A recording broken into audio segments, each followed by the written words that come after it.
right.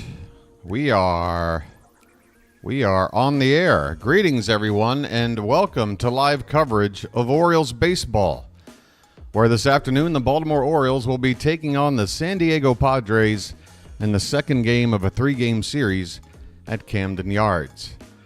How you doing, everybody? It's your old pal, the Bird Watcher here. People call me BW for short. That works for me. Welcome back, everyone, for another day of Orioles baseball. Baltimore coming off a pretty tough-to-watch loss last night. Hoping to bounce back today and even up this series against the Padres. And, of course, we are still in the middle of a trade window. Folks, if you got any trade news, let me know. I am up now, currently 5 minutes till 3 a.m. my time, and I had to scramble to be here on time and prepared to call this game for you. So I got to catch up on some news myself. But, folks, if you're brand new to my channel, let me extend a personal greeting to you. I'm very happy that you found the channel. I started it up in the spring in time for this 2024 Orioles baseball season, and I've been doing live play-by-play and commentary for 103 games. The Orioles come in today with a record of 61-42. And while doing this, I wanted to provide a community for other Oriole fans scattered all over the globe, and have a place for everybody to congregate and follow along and enjoy the game together. You might not have a way to watch it on TV. You might not have a way to hear it on the radio. You got a way to follow it right here on the Birdwatcher channel with me and everybody here in the Charm City chat. So if you're new, you can hit that subscribe button right there at the bottom of your screen. If you wait a minute, it'll allow you to enter the Charm City chat along with everybody else who's already here. How you doing, gang? Good to have you here. Let me go ahead and refresh this puppy right here. Yeah, so if you are brand new, do think about subscribing, but just sit back and enjoy the show and give it a chance. I really do appreciate it. All right, so today's matchup on the mound, folks. Dean Kramer for your Baltimore Orioles comes in today with a record of 4-6, ERA of 4.43. He's pitched 69 innings on the season. He has given up 14 home runs in that time. Meanwhile, Michael King is on the mound for the Padres. The veteran has an 8-6 record, a healthy ERA of 3.28, and a whip of 1.19. 118 innings logged on the season while giving up under 100 hits, and he struck out 135 batters. So some pretty impressive numbers from King. He is certainly a solid starter. Maybe not elite, but solid. And we're going to have our bats do better than they've been doing on the regular here for the past couple of weeks or so in order to try to come away with a series-tying win today. Here are your starting lineups for the San Diego Padres. Leading off, playing first base, Luis Arraez. By the way, this lineup, same players as yesterday, minus the catcher, and same positions, minus Arraez and Cronenworth swapping places. Arraez is going to play first base, and Cronenworth batting third will DH. Jurickson Profar will bat second and play left field. Manny Machado, the cleanup hitter, at third base. Xander Bogaerts is at second base batting fifth. Jackson Merrill in center field batting sixth. David Peralta will be in right. He'll hit seventh. Ha-Seong Kim will be the shortstop hitting eighth. And Kyle Higashioka is the catcher batting ninth. For the Orioles, leading off playing shortstop, Gunnar Henderson. Adley Rutschman will catch and bat second. Anthony Santander is in right field. He'll hit third. Ryan O'Hearn is at first base, batting in the cleanup spot. Heston Kjerstad will bat fifth and DH. Colton Cowser's in left field batting sixth. Cedric Mullins in the seventh spot in center field. Connor Norby with another start today in second base. Jordan Westberg getting the day off in today's lineup, and Ramon Arias will be at third base batting ninth.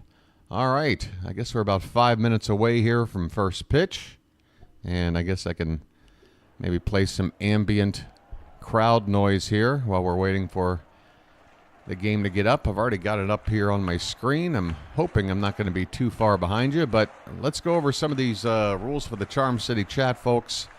The main rules are, please no spoilers in the chat. chances are you may be ahead of me watching the game if you do have it on your TV while listening to me. If you want to get synced up with me, it's the ideal thing for you and me to do. All you got to do is just pause your game.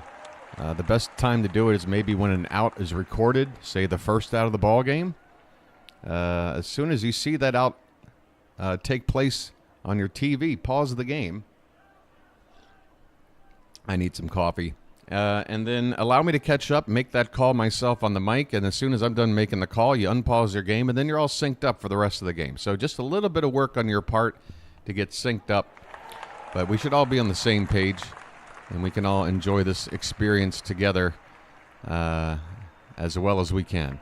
Also, folks, sports betting talk in the chat. If you make a mention once or twice during the ball game, that's fine. I'm not going to make a thing out of it, but if you make a thing out of it and mention it abundantly, we're going to have to ask you to kindly give it a rest. We're here to watch the ball game, not really here to keep track of how your bets are doing. I hope you understand. And again, folks, just be kind to each other. It's Charm City Chat. We are a city that is known for its charm, and I like to reflect that here in the chat.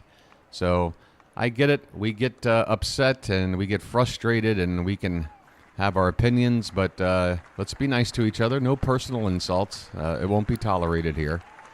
And 99% of the time, it's nothing we ever have to worry about. But just some things to go over, folks, as we get set for this afternoon game. It looks like I'm going to have the Padres broadcast team up on my set. Not familiar with this. Actually, I recognize the play-by-play guy. I've seen him around. But yeah, so we're going to get started here pretty shortly. Let me say hi to Charm City Chat. How you doing, folks? Evan, Card Crazed, Calvin, Josh, Brian W. Hey, Brian W., Calvin, I saw you guys in the post-game podcast over on the Ryan Ripken channel after last night's ball game, and I just want to say a very special thank you for the support you guys showed me in what has to be said is somewhat a turbulent time for the channel.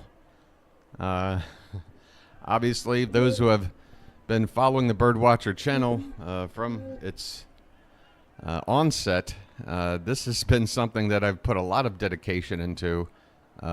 Everything that I've got, I'm giving you everything I've got, folks. And I'm hoping I'm going to be able to continue to do this for as long as possible. That's the goal, is to just grow this channel just large enough to be able to, get by on. That's my goal. And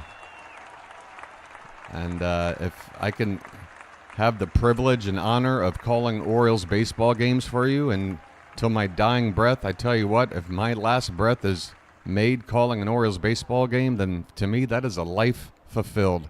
I can't tell you how much I care about this channel and how much I care about this team and how much it means to me to be able to do this for you guys. So just wanted to put that out there, folks.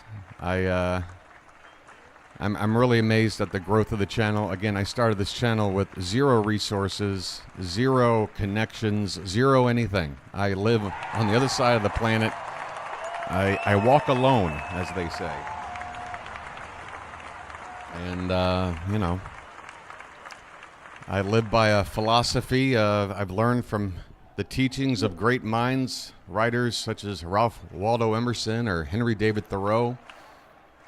The latter of which who once wrote, "If a man does not keep pace with his companions, perhaps it is because he hears a different drummer.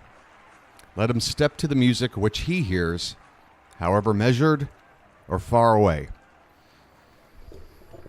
I remember reading those words for the first time when I was about 13 or 14 years old, and I already knew in my mind that that was the sort of philosophy I'd already had, but I'd never had read it, never heard it put so eloquently. And I've always had those words stick with me. That's sort of the way I live my life, folks. I march to the beat of my own drum. I'm a bit of an oddball. I do things my own way. And this channel is a reflection of that. We're about to get started, folks. I'm going to head on over to the Yahoo page now, where we have a better chance of the interface being a little more synced up with what's going on here. It looks like we're about to get back from commercial break. First pitch should be any moment now. All right. Tomorrow's game still has no pitcher posted. Rob, I did see somewhere where Albert Suarez was announced. I'm pretty sure Suarez is going to pitch tomorrow. He has been cleared. He was listed as day-to-day after that last start where he took that line drive off his leg. So apparently there was some concern about that between starts, but I can't say 100%, but I'm over 90% sure Suarez will be pitching tomorrow. Unless, of course, a trade or something could happen. Zach Eflin appears to be lined up to pitch on Monday in one of the two doubleheader games against the Blue Jays. All right, folks, we are just moments away. Luis Arraez is in the on-deck circle. And let's go Orioles. I mean, we need Dean Kramer to have a solid start today. The Orioles, is today the bobblehead day, or is it on Sunday? Or is it even in this series? What game, folks, is the Adley Rutschman bobblehead giveaway? I thought it was today, but I'm not seeing a packed yard right now, so it can't be today. It's tomorrow. Okay. Well, Calvin says today. 2 out of 3 say tomorrow, so I'm going to go with tomorrow. All right, folks, here we go. Dean Kramer is on the bump. Luis Arraez is stepping up to the plate, and we are ready for game number 104 on the season. 4 games from now will be the 2/3 mark of the season. Here we go. First pitch from Dean Kramer is outside for ball 1, a 93-mile-an-hour fastball. Here we go, folks. And I can see the second batter is already 2 up. So we're going to hang out in this part of the information screen. Next pitch has popped up. There is going to be the first out of the ball game. Shallow in the outfield. Ced Mullins, a center fielder, just behind Gunnar Henderson, makes the catch for out number 1. The Orioles defensively in the outfield left to right, Cowser, Mullins, and Santander. Urias at third, Henderson at short, Norby at second, O'Hearn at first, and Rutschman behind the plate. Up now is Jurickson Profar for the Padres, and boy, was he a thorn in our side last night. A pair of 2-run homers. First pitch to him is in there for a strike at 94 miles an hour. Profar batting .301, 18 home runs, and 66 driven in.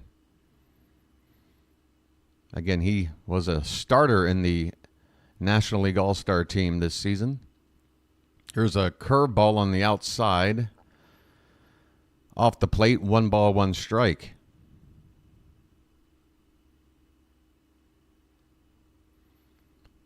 Profar switch hitter, batting from the left side. This pitch is inside. And the count is 1-2. The Orioles are wearing their orange jersey tops today with the white pants. Padres in their standard road jerseys. Sort of a grayish brown with brown pinstripes. Here's a line drive base hit into right field. Hit on the ground by Profar. A 1-out single. And the Padres have their first base runner of the day.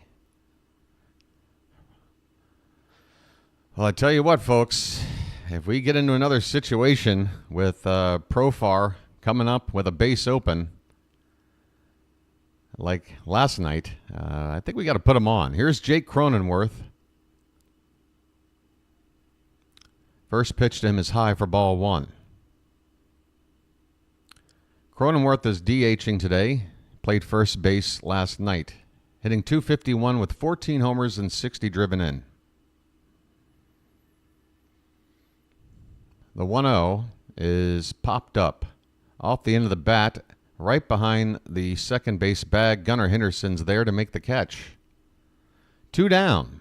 Kramer has induced a couple of weak pop-ups with a line drive single sandwiched in between. By the way, fun fact, Dean Kramer is the last player remaining from the Manny Machado draft. And speaking of Manny, here he is at the plate. The trade. Did I say draft? The Manny Machado trade. Kramer is the final piece of the trade package we got back that's still an active Oriole. First pitch to Machado is a strike. Manny batting .258 with 13 homers, 53 driven in. 0-1 pitch is fouled back, and the count 0-2. Yeah, there are plenty of seats out here on this Saturday game. I figured with that Friday night crowd, we'd have a nice packed house again here today, but unless we've got a lot of late arrivals, seems to be a lot of empty seats down toward when you get toward the outfield there. Here comes the 0-2 pitch to Machado, and there's a comebacker, gets past Kramer, and what a play by Norby. Holy cow, Norby, a sliding stop of the ball behind the second base bag, gets off the throw and nails Machado. What a heck of a play from Norby. Oh, you did not just do that. That was crazy. Oh, he threw off of his butt and got enough on there to get Machado with plenty of time. All right, we go to the bottom of the first. Padres nothing, and the Orioles coming up. Let's go. All right. And after all of my monologue about the channel, didn't really go back to see if there was any sort of response to that. How was everybody doing? Cantankerous is here.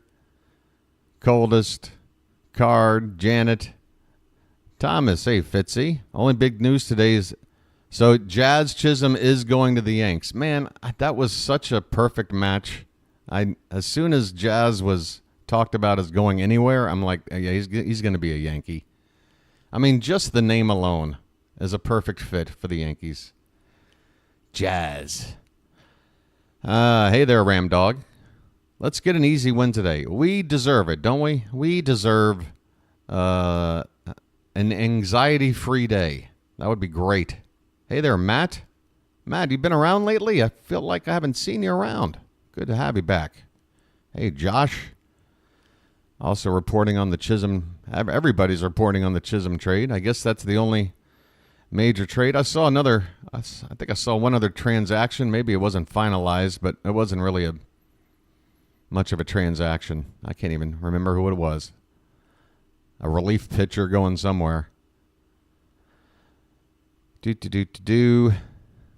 Soren is here. How you doing, Soren? Jeffrey? Almost missed you. Evan? Did I get you already? All right, folks. Gunnar Henderson's going to come up to the plate now. Bottom of the first. Oh, boy. Oh, did I mention Kerstad is the DH today? Indeed, yes. Okay, so first pitch to Gunnar Henderson is a strike at the top of the zone from Michael King. When Gunner's up, we go over here, and we hit this. His name's Gunner, and he's dating my mom. This is the 21st start already on the season for King, and the next pitch is just off the plate outside, 1-1 on Gunner. Gunner, who was leading the team in home runs pretty much all season by some margin, has now sat back and watched Anthony Santander pass him up. Santander hit home run number 29. Gunner currently on 28. The count now is 2-1. And the next pitch is swung on and fouled off to the left. 2-2 the count.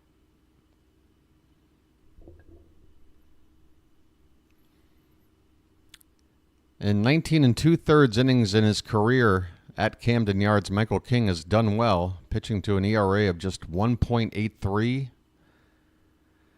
2-2 pitch is right off of King, and he didn't see it for a sec. He does recover, picks up the baseball, and throws out Gunnar Henderson. My goodness, a comebacker.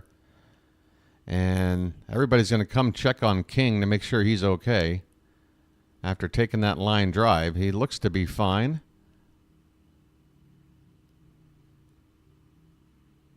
That ball was off of one of his legs. Hard to tell in real time as he was sort of twisting around as that ball came blazing through there. But there is currently a meeting out there, the infield, the trainer, the umpire, the manager, and everyone's starting now to back up, and I guess King's going to throw a warm-up pitch or two to make sure everything's okay.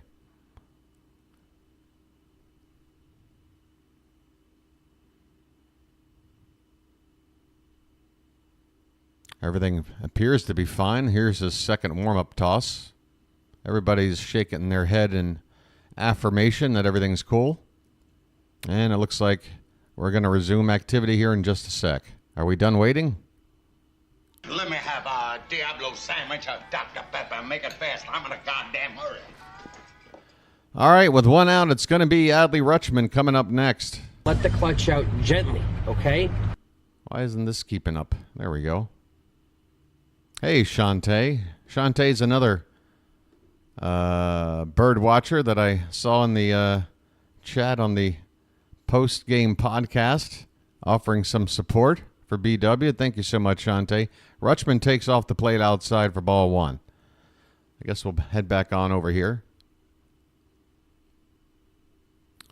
The 1-0 is way outside. 1 ball, 1 strike.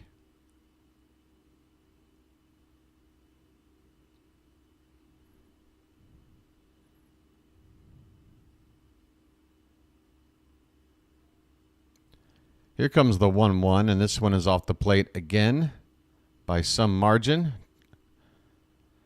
Did I say 1-1? That was a 2-0 pitch. The count is 3-0 on Adley. Okay. Maybe the scoreboard corrected itself. 3-0 the count. And the pitch is taken all the way for a strike. Right down the middle. 3-1.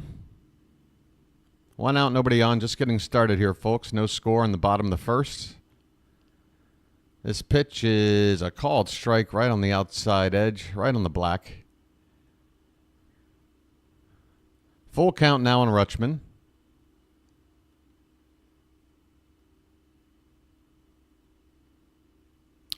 Calvin, is there like a comment, like a quote about that regarding Brandon Marsh? I'd be interested to hear more about it.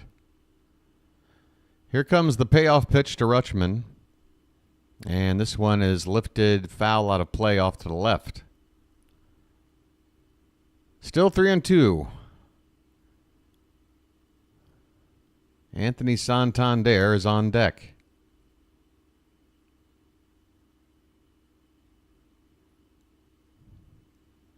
Another payoff pitch from King to Rutschman, and this one is again fouled away. Adley hanging tough. His average is down to 266. He has been on a steady decline with that batting average. For the first 2.5 months of the season, it was steadily in the 290s. Swing and a miss as he chases one about 6 inches off the plate outside. And Rutschman goes down on strikes. 2 down, and that'll bring up Tony Taters. That's not a tater tot, that's a tater giant. Oh, everybody misses Austin Hayes now. Boy, when Austin Hayes was around, I can't tell you how many... I couldn't keep track how many times I heard people go, oh, Hayes is washed. When are we going to move on from Hayes? Hayes is taking at-bats away from this guy. Yada, yada, yada. Then you see a play like the one in deep left field yesterday that Kjerstad couldn't handle. Makes you kind of appreciate what Austin Hayes could do. 0-1 pitch to Anthony Santander is low and away for ball one. 1 ball, 1 strike.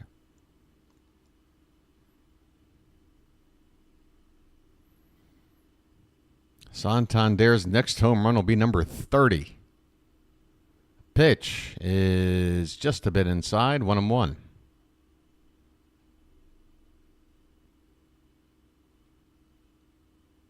Hard to imagine that Santander wasn't originally named to the All-Star team at all. He had to come on as an alternate when another player backed out. How was this guy not just given a spot immediately? This pitch is a bit high, and the count now is 3-1.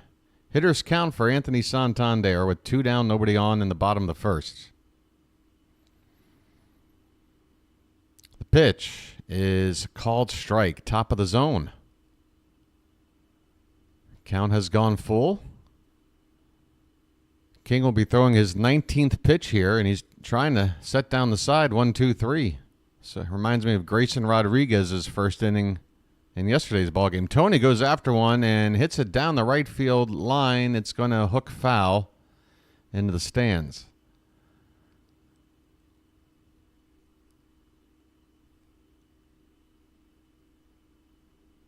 Defensively for the Padres, outfield left to right, Profar, Merrill, and Peralta. Machado at third, Kim at short, Bogarts at second, Arise at first, and Higashioka behind the plate. Here's a swing and a foul ball by Tony as he's got a long at-bat cooking here. So the Orioles have yet to get a base runner, but they have done something effective here in the first. They've made Michael King work. He's up to 20 pitches here. That's always good when you can make the opposing pitcher throw 20 or more pitches in an inning. Help get them knocked out as soon as possible. Another payoff pitch to Tony, and that one is swung on and line foul down the right field line. Santander went after a pitch below the zone. Would have been ball 4. The at-bat will continue. Man, if Tony can end a long at-bat with something special right here, that would be fantastic. Another payoff pitch. Swung on and missed. King with his second strikeout of the inning. And the Orioles are retired 1-2-3. But again, it was not easy for King. 22 pitches in order to retire 3 batters. That's more than 7 pitches per batter. If he keeps up that kind of pace, he's not going to go deep into this ball game. We go to the second, scoreless here at Camden Yards. How you doing, everybody? I need coffee. So I'm sure everybody, the number one thing on everyone's mind right now is, hey, BW, how much sleep did you get for this game that you had to be ready to call at 2:55 in the morning? I'll tell you the answer. It's a grand total of 1 hour. That's right. 1 hour. Let's see how long I can last before I start to completely fade away. Marsh is basically upset that he won't be getting everyday play in center with Hayes in the fold. Philly skipper says Hayes will not be used as a platoon player. Plans on using him as much as possible. Well, I mean, that's great news for Austin Hayes.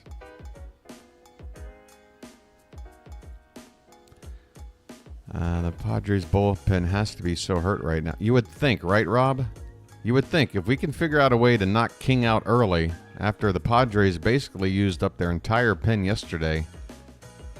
I mean, a few of the guys they used only came in and faced a few batters, got a couple of outs. So I'm sure those guys will be available, but there's definitely at least a handful of guys in the pen you think the Padres are not going to want to call upon unless absolutely necessary.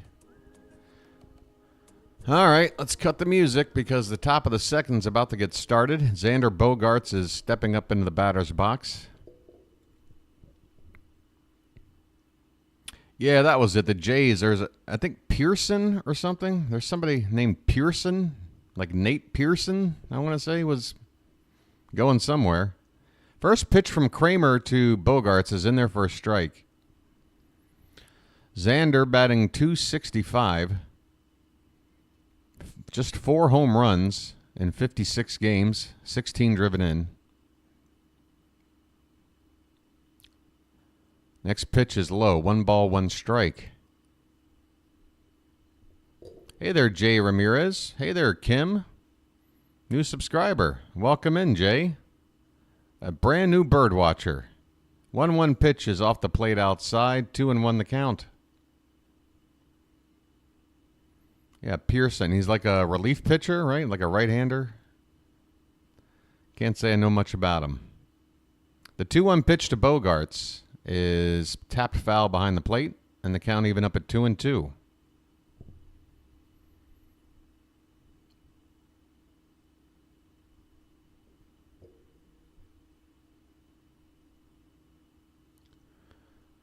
All right. Come on, Bogey. Fitzy. What are you doing rooting for an ex-player? The pitch is low, and the count has gone full on Bogarts, leading off the top of the second.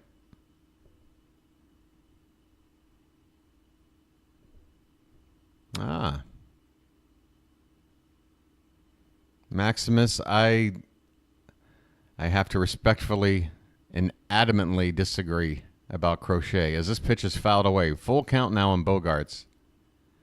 Garrett Crochet does not fit our needs. He really doesn't. And for the cost he would command, even if he...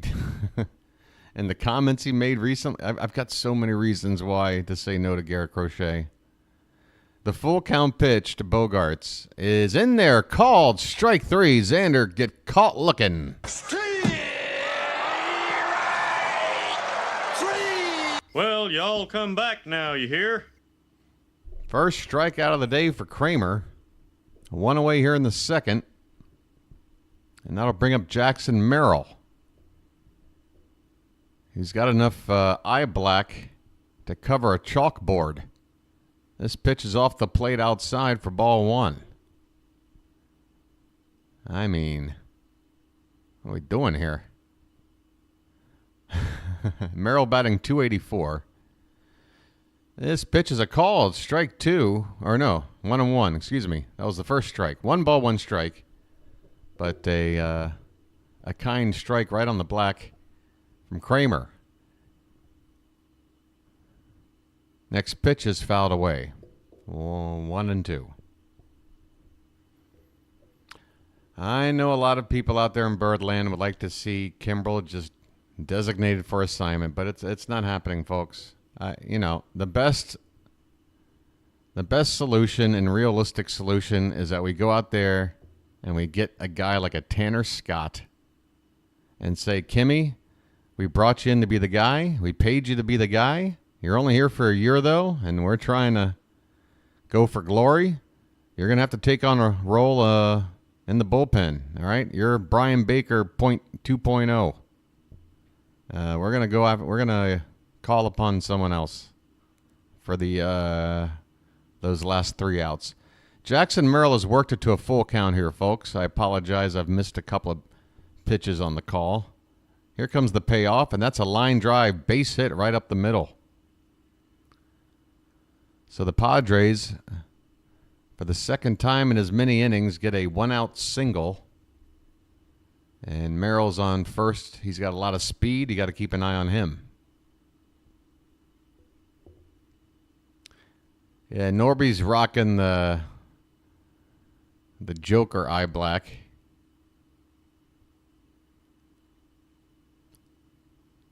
I swear, that eye black looks more like Sharpie on Jackson Merrill. Here's David Peralta. First pitch is lined into right center field, a base hit. Mullins has to cut it off in the gap, and Merrill's going to be able to go first to third. So back-to-back singles, and the Padres now have runners at the corners with only 1 out. Here we go. Yeah, Calvin, that's... Even before that statement was made, I was not a fan of going after Crochet, but once he said that, I'm like, well, thank you for letting us know that you're precisely what we don't need. And also, by the way, might I add, Mr. Crochet, yes, you're having a nice season, but no, you have not done enough in your major league career to be making demands during a trade like your Justin Verlander in his 12th season. This first pitch to Ha-Seong Kim is a called strike. He showed bunt, and I'm not sure if the strike was a result of Kim not bringing the bat head back or if it was a strike in the zone because it was a little bit off the outside. 0-1 the count on Kim. He shows bunt again. This time he does take the bat head back. The pitch is low and away, and the count is 1-1.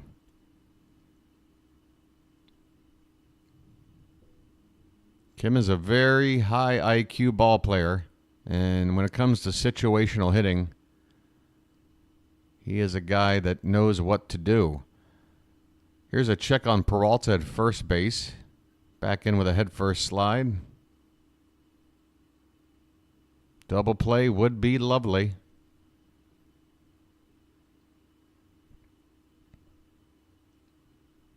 We are in the top of the second, folks. No score between the Padres and Orioles, but San Diego threatening right now with runners at the corners and one out.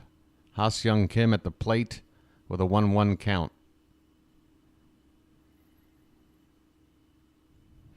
And after a bit of a delay, we're about set for the next pitch.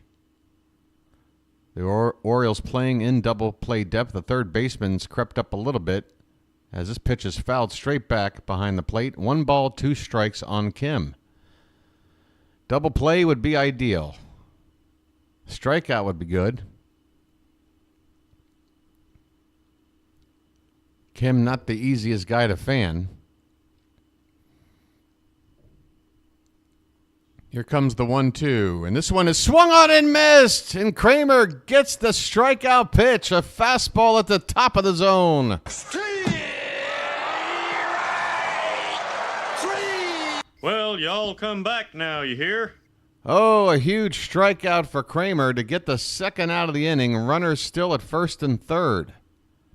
Here's the number 9 hitter, Kyle Higashioka. Higashioka came over in part of the trade package that sent Juan Soto on over to the Yankees. Higashioka used to catch for the Yankees, if you recall. This pitch is low and outside to him for ball 1. Higashioka batting .226 on the season, 12 home runs, 32 driven in. He's basically been splitting time with Campusano. Higashioka's playing in his 47th game of the season. There's a called strike on the black at the bottom of the zone. Nice pitch from Kramer. 1-1 the count. Check on the runner at first. And Peralta back in.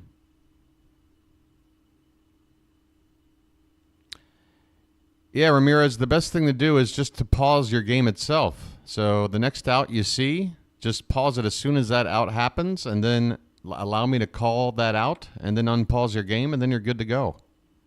You're all set. This pitch is off the plate outside, and the count now 2-1.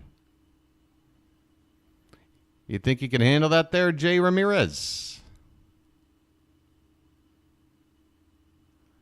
Yeah, give it a try. If you're able to pause your game, just get it synced up.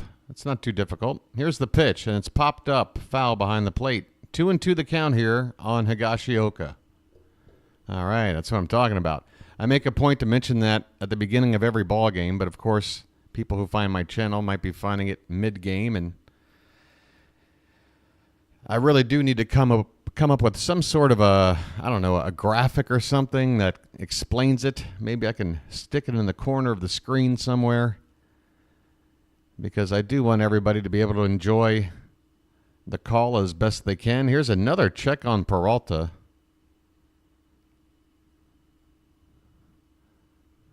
And he is back in. 2 balls and 2 strikes on Higashioka with 2 down and 2 on. In the second, 2s are wild. Oh, a pinned message. Hey, that could work. Here's a check swing. Did he go? And what happened? I guess he didn't go because Everybody's still out there. 3-2 the count. The camera did not cut to the first base umpire for the appeal call in time for us to see it. But the count is now full with 2 down, and I guess Peralta's still second base on that pitch. This one's popped up. This should get us out of the inning. Third base, Gunnar Henderson is playing. Look out, guys! Oh my God, what are you doing? Oh, my God. Ramon Arias at third, Gunnar Henderson at short. Gunnar behind Arias the whole time, neither one calling the other off. You could see it developing, and the ball just drops. 2 runs have scored. And what has got to be the worst defensive miscue on the season. It cost us 2 runs.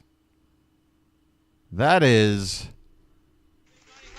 Big buck, stop it all. Ground ball to second by Arise over to first in time, and the inning is over. Gunnar Henderson is credited with the error. And I guess both runs will be unearned because that should have been the final out. We go to the bottom of the second. We just gifted the Padres 2 runs. My, oh my, oh my. That is, I hope that's rock bottom. I hope that's rock bottom. I hope we just saw rock bottom. Because that was bad. Why was there no communication? And if there was, why didn't somebody get the hell out of the way? So everybody's saying it's on Urias. Gunnar gets credited with the error, I guess because the ball hit his glove. So that's... Gunnar was right behind them the whole time. The two of them had 3 or 4 seconds where they were within, arm's length of each other. And nobody could figure out what the hell to do.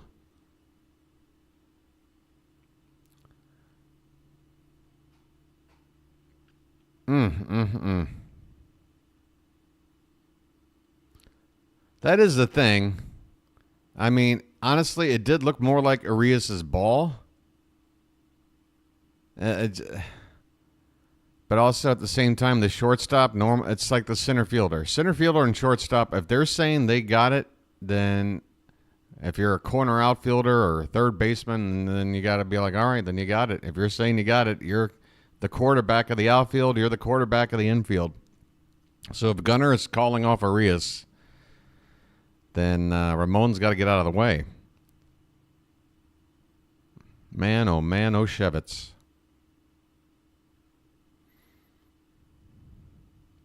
By the way, folks, after a play like that, I might be introducing a new aspect to my stream today. I'll just have to tease it for now. As Ryan O'Hearn is at the plate, folks. First pitch is a called strike. Fight's on. Let's turn and burn. All right, let's see if our offense can respond to this. This pitch is off the plate, low and away, 1 ball, 1 strike.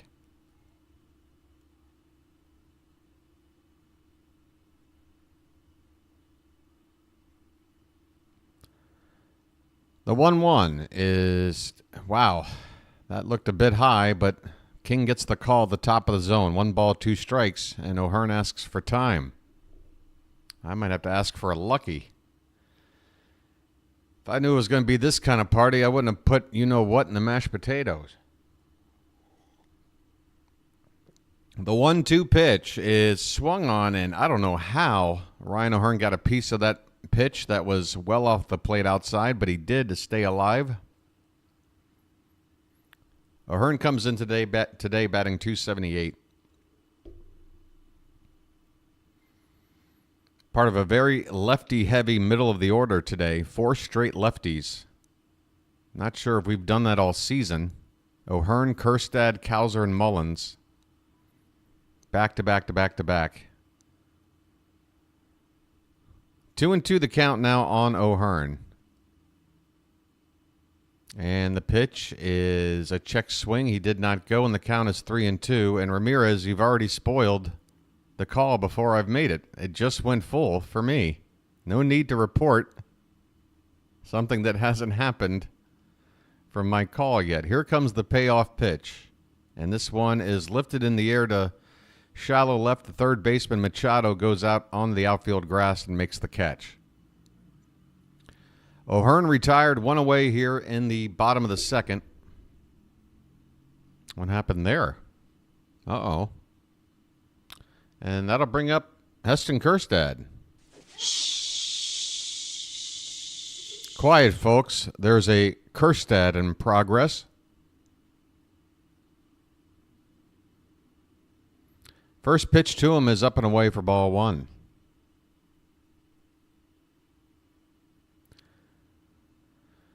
Kjerstad had a Baltimore chop infield hit yesterday. This pitch is high, 2-0 the count.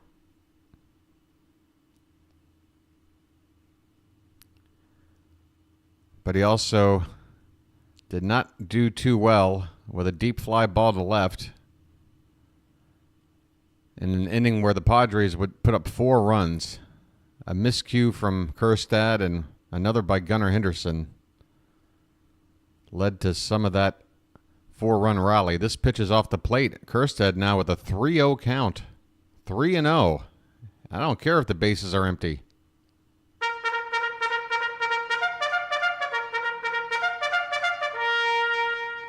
And that pitch is right down the middle. Kjerstad takes all the way, 3-1. 3-1 on Kjerstad with 1 out, nobody on. In the bottom of the second, the Padres with a 2-0 lead. The pitch. And a feeble swing at a pitch up around the letters. Kjerstad with that high leg kick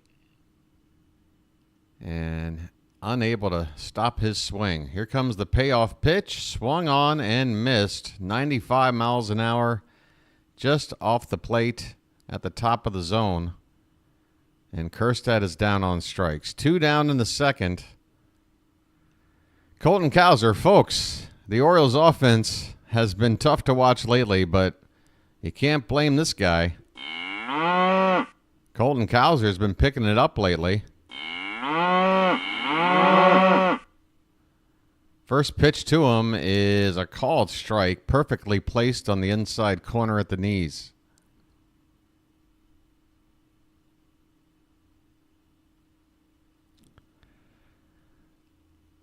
But tell you one thing, those cow outfits are getting hard to spot. Cowser hits this one to the air to right center, but there's going to be plenty of room out there, and Peralta, the right fielder, is going to make the catch in the gap to end the inning.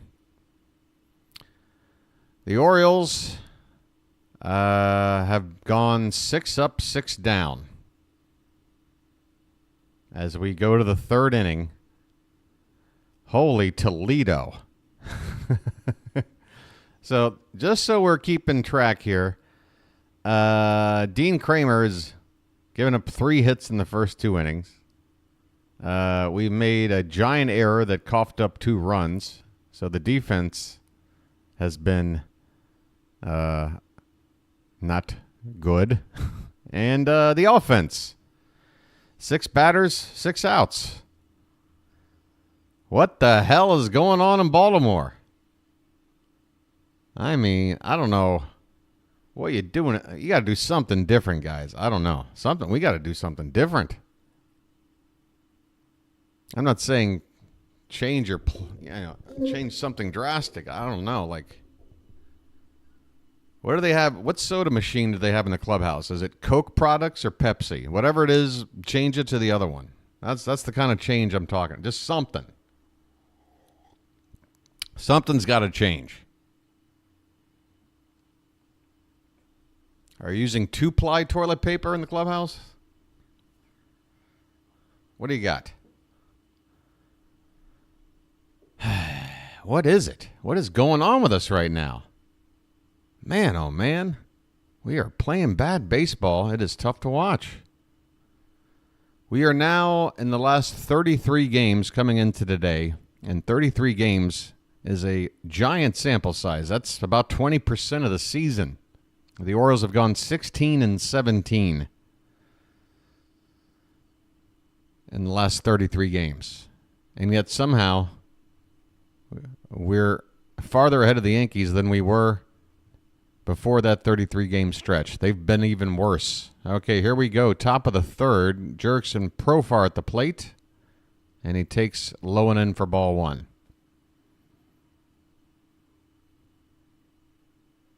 Did King get up to 40? He's on 37 for me. But it's close to 40. 1-0 pitch is up and away. Ball two.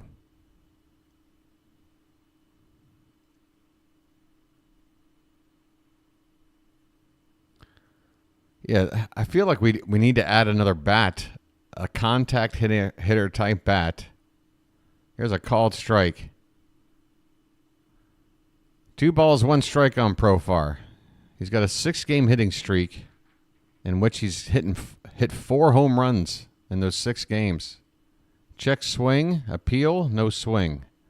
2 balls, 2 strikes to Profar leading off the top of the third.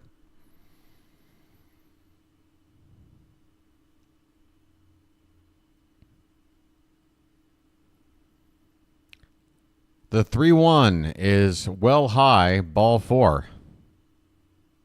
So the Orioles walk the leadoff man with the heart of the order to come up.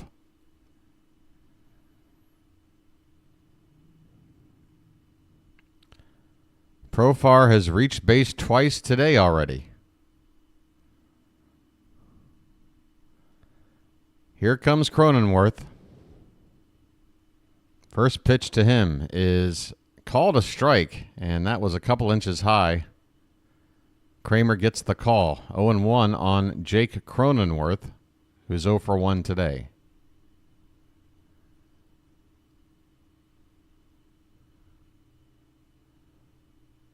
And the next pitch is well high. 1 ball, 1 strike.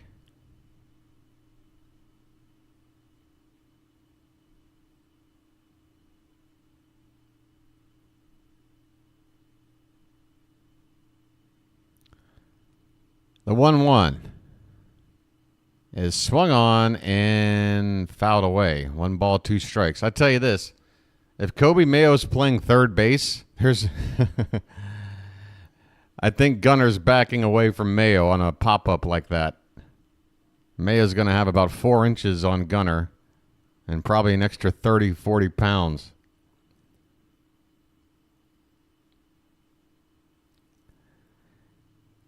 Here's the 1-2 pitch to Cronenworth. Swung on and missed. Another high heater from Kramer. His 3rd strikeout of the ballgame. Well, y'all come back now, you hear? All right. 1 out for Manny Machado.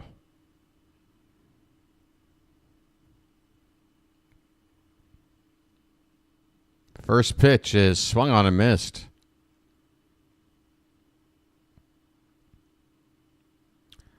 As they flash to an Oriole fan in the crowd wearing an old school Machado Orioles jersey. It's always fun to see some of the old school names from jerseys from seasons past. Saw somebody in the crowd just a game or 2 ago with a B.J. Surhoff jersey. Got me in the feels. 0-1 the count on Machado. And there's a swing and a miss. Oh, Calvin, thank you for that. Yes, I can see on the screen. Ramon Arias. The error has been charged to Arias. So now we can put the full blame on him. Here's the 0-2 on Machado, and that ball is swung on and popped up. Foul ground first base side near the dugout, and that ball bounced off the dugout roof and back into the crowd.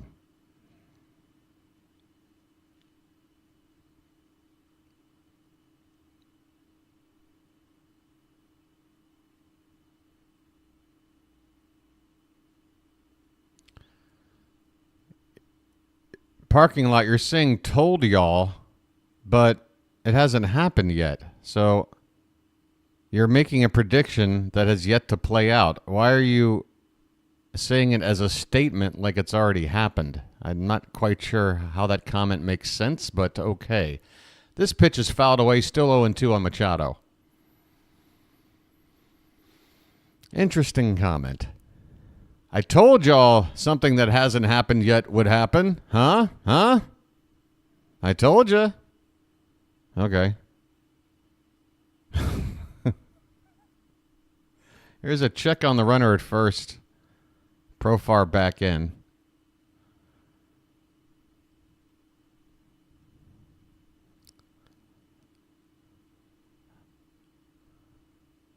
Yeah, it's a pretty poor attempt. The pitch is flared into right field and into the gap, a base hit, and this is going to be another first to third job for the Padres. I mean, it is a rerun of the second inning here in the third. A one-out base runner followed by a base hit into the gap to put runners at the corners and only one out. So all we need next is a pop-up and a shallow left for the third baseman and shortstop to fight over. And then we can complete this repeating nightmare. First and third, one out for Xander Bogaerts. It's already 2-0 Padres. Kramer's up to 50 pitches with one out in the third, and the pitch to Bogaerts is fouled back. Man, oh man, oh man. I mean, can we hire Tony Robbins to come in? Maybe do a motivational speech in the clubhouse? Who can we get? The love guru? The 0-1 pitch is hit on the ground, and that is Pastorius and down the left field line. How did that get Pastorius? One run is in. It's 3-0 Padres, and that'll be a double for Bogaerts. Second and third, still only one out. Where was Urias on this ground ball? I'd like to know. Please show me where this... let's look at this. What was that? What was that? That was not putting full commitment into keeping that ball from going down the line. That was just an Olay backhand attempt by Urias. That was just as bad as the collision with Gunnar. Jesus Christ. Okay, infield is in. One out, second and third. Jackson Merrill at the plate. First pitch was a strike, and the next pitch is now fouled away. 0-2 on Merrill. Man, oh man, I don't know how further we can start screwing up.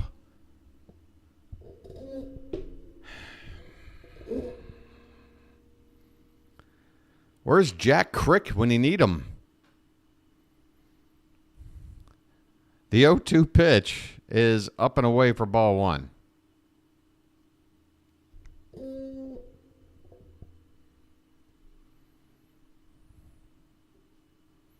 That is a very salient point, parking lot. Here is the 1-2 pitch to Jackson Merrill, and that is fouled away again. Regarding your point there, pal. What you just said is one of the most insanely idiotic things I have ever heard. At no point in your rambling, incoherent response were you even close to anything that could be considered a rational thought. Everyone in this room is now dumber for having listened to it. I award you no points, and may God have mercy on your soul.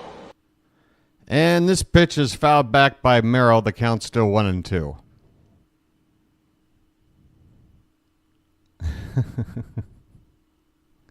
I feel so enlightened now that I know what our problems are.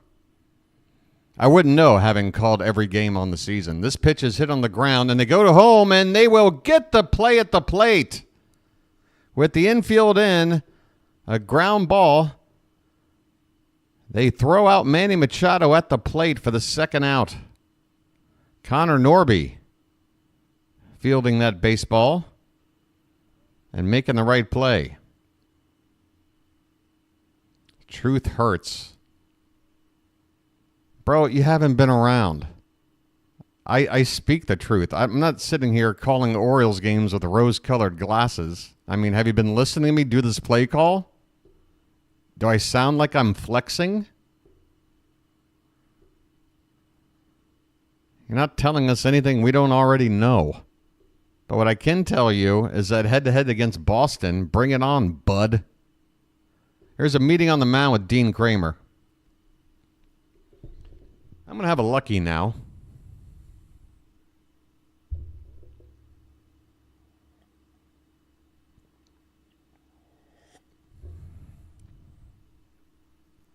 Good to know, bud. Well, you were saying such great things about him, how they're have already taken over by August 30th, despite not having had done so. But, okay. Whatever you are, I'm really enjoying my interactions with you. 2 down, and here is David Peralta. First pitch to him is on the outside edge for a called strike.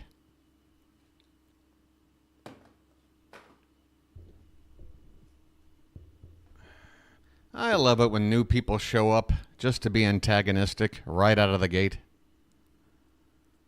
It always goes great. Here's a swing and a miss, and the count is 0-2 on Peralta.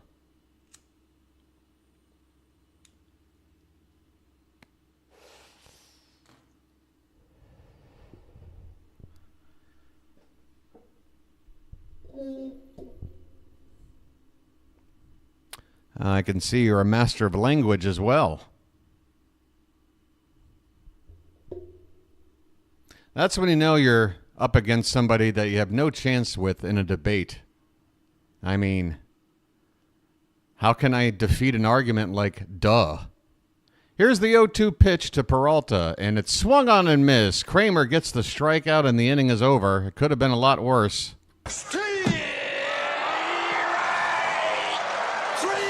Well, y'all come back now, you hear?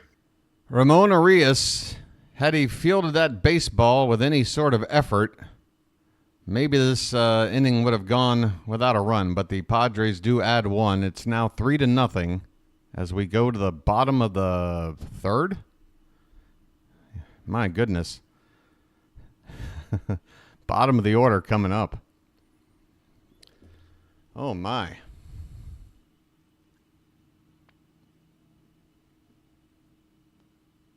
What's going on with this Lucky?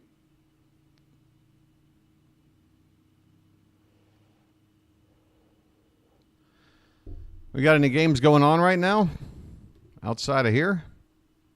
Blue Jays are playing the Rangers. Let me bring up some out-of-town scores. Hey there, Damien. Be with you in just a sec. Not too many scores to give you, but the Blue Jays have a 6-3 lead on the Rangers. That's in the top of the 7th. Rays 1-0 over the Reds in the 4th, and Mets and Braves also in the 4th. Scoreless. Everything else is later.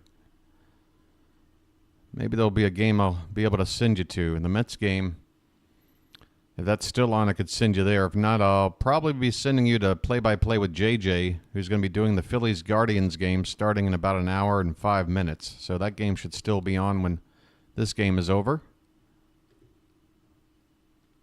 Damien, he said, hey, Mr. Birdwatcher, how long have you lived in Thailand? That's amazing that you live there. What a cool place. I came here in September of 2015, and other than a 2.5-month stay back in the States in 2016, I've been here ever since. So about 9 years.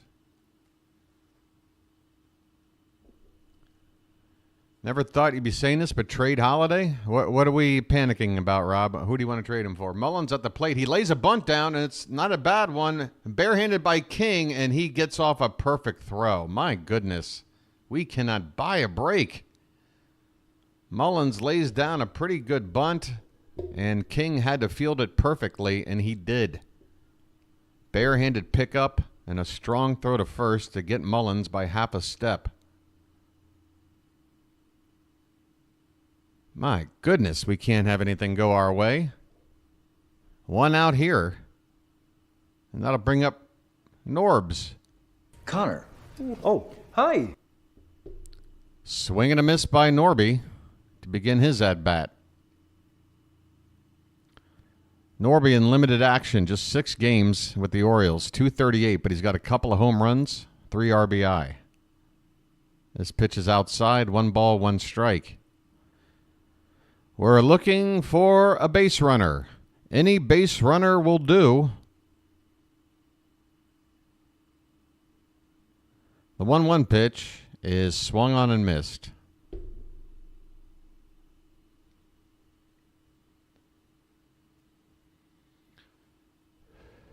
There is already activity in the Padres bullpen.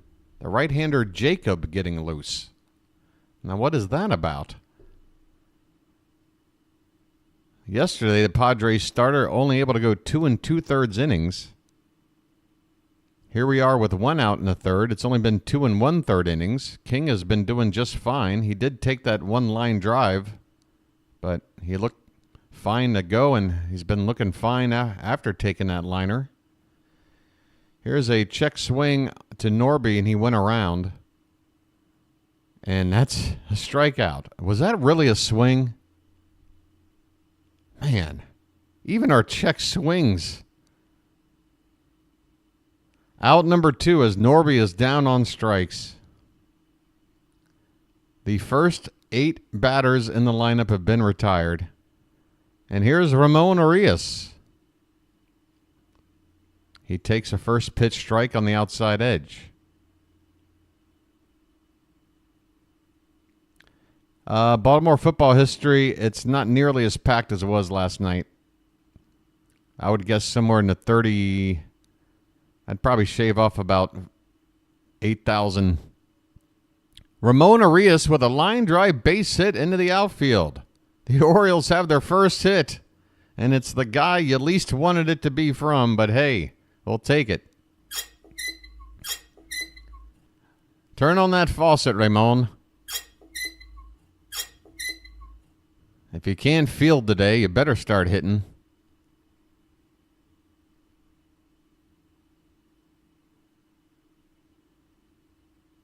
All right. It's Gunnar Henderson, and the first pitch to him is fouled straight back behind the plate. All right, folks, let's go over here. Let's go over here. We're up to 1660, folks. I'm not a, what do you call it? I can't think of the word. I can't think of the word because I'm not that kind of person. This is a check swing, and Henderson did not go around. 1 ball, 1 strike. Greedy. That's the word. Greedy. I'm not greedy. Let's get to 1670 today.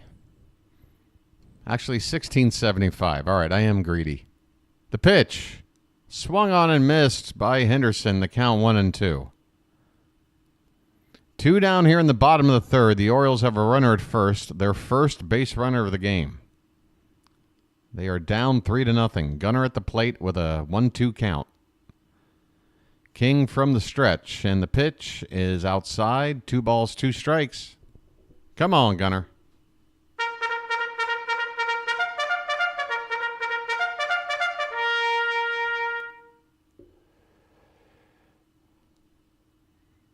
I'll take anything, as long as it's positive. Check on the runner. Urias is back.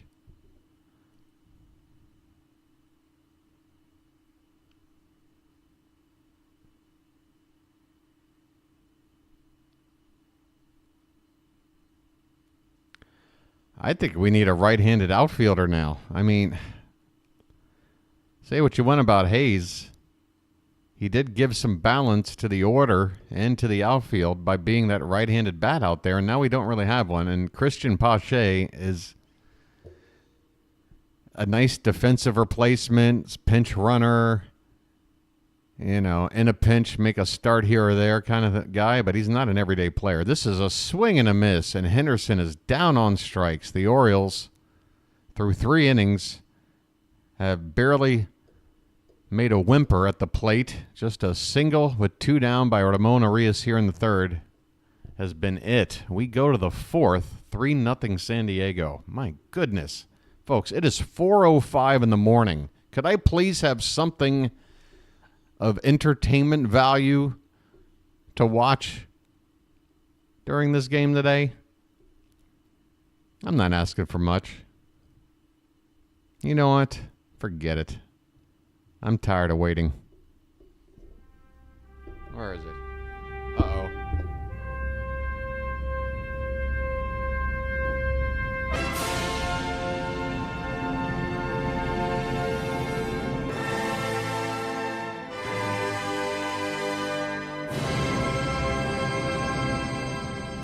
All right. An early call to the hat. Even the hat has had trouble helping us out lately. Even the hat can only do so much, but the hat is here because we can't do any worse than we're doing. So let's see what happens with the hat. Probably would have been better for the hat next time we were due up to hit. We got to get through a inning of pitching first. Hey there, Joshua. Yep, the news is out. The Yankees have Jazz Chisholm.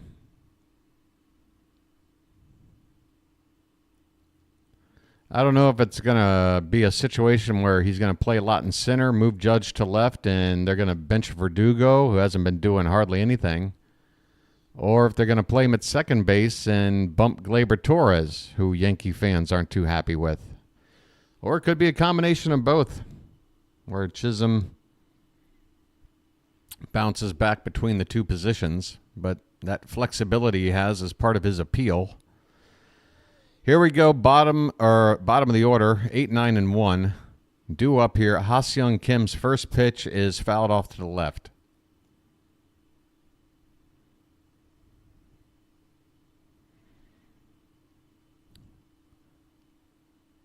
Kim's average is at just 229. He takes one, just misses the black on the outside corner. 1 ball, 1 strike.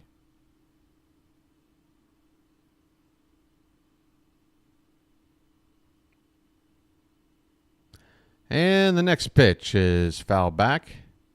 1-2 the count.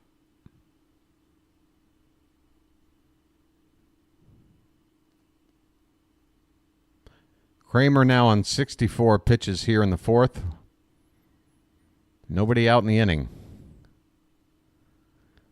1-2 pitch is popped up off the end of the bat. It's going to be a shallow fly ball. Mullins is coming in, and he makes the catch. In center field, 1 out.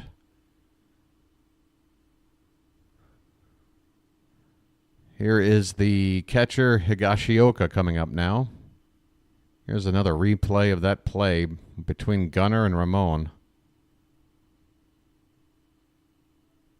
Oh, my God. I mean, of all the situations for that to happen, 2 down, so everybody's running with the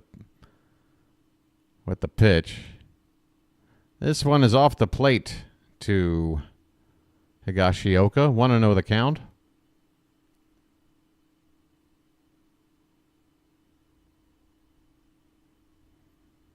And this one is hit hard and down for a base hit into left field. A 1-out single for Higashioka. What is with these Padres and their 1-out singles? 3rd straight inning. So the next logical event to happen after this would be another base hit that puts runners at the corners. Then I'll know I'm living Groundhog Day. Luis Ariz is at the plate. Back to the top of the order. He's got a 7-game hitting streak right now. And the first pitch to him is low for ball 1. 0 for 2 so far today. Is he already up for the 3rd time in the 4th? Oh, boy. Want to know the count on Ariz. And there's a breaking ball that just kisses the outside edge of the zone for a called strike. 1 ball, 1 strike.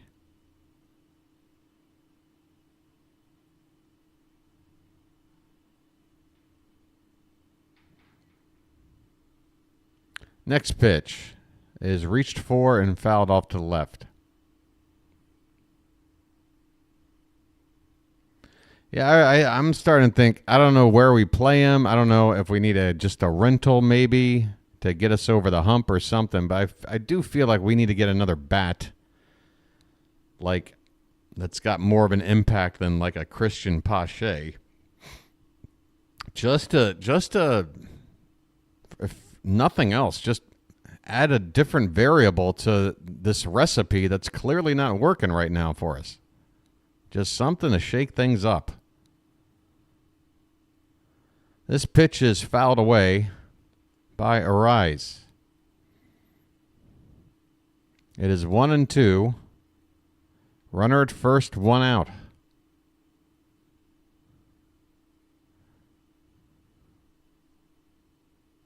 Kramer gets the sign and the pitch, and that's fouled away off to the left. Still 1-2 on Arise.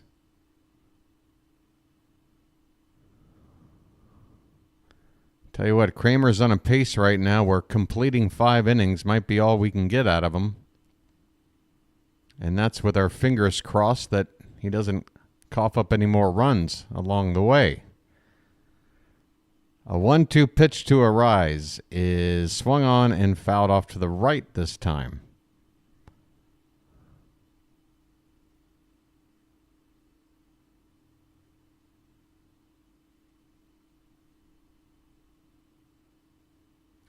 Yeah, if we could trade Ryan Mountcastle and like a prospect and can get a guy back like a Luis Robert or Robert, however you want to pronounce his name, from the Sox. This one is drilled into right center field and down for a base hit. Is that so? It's not going to be runners at the corners because Higashioka not too fleet of foot, but had he had any amount of speed, it would have been a 3rd straight inning where you get a 1-out single followed by another single to put runners at the corners. It is back-to-back singles with 1 out here, but it's runners at first and second this time. And how many hits is that now? Kramer's allowed 7 hits already, plus a walk. 8 base runners with only 1 out here in the 4th. Here is Profar up now with 2 on and only 1 out. Nowhere to put him, really. Can't really pitch around him in this spot. Profar hitting .342 with runners in scoring position on the season.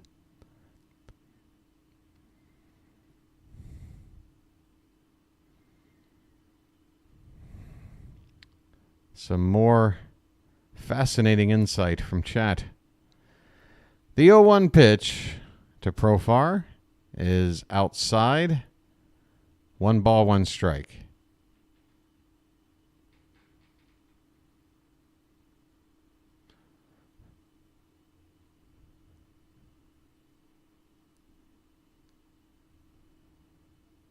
The 1-1.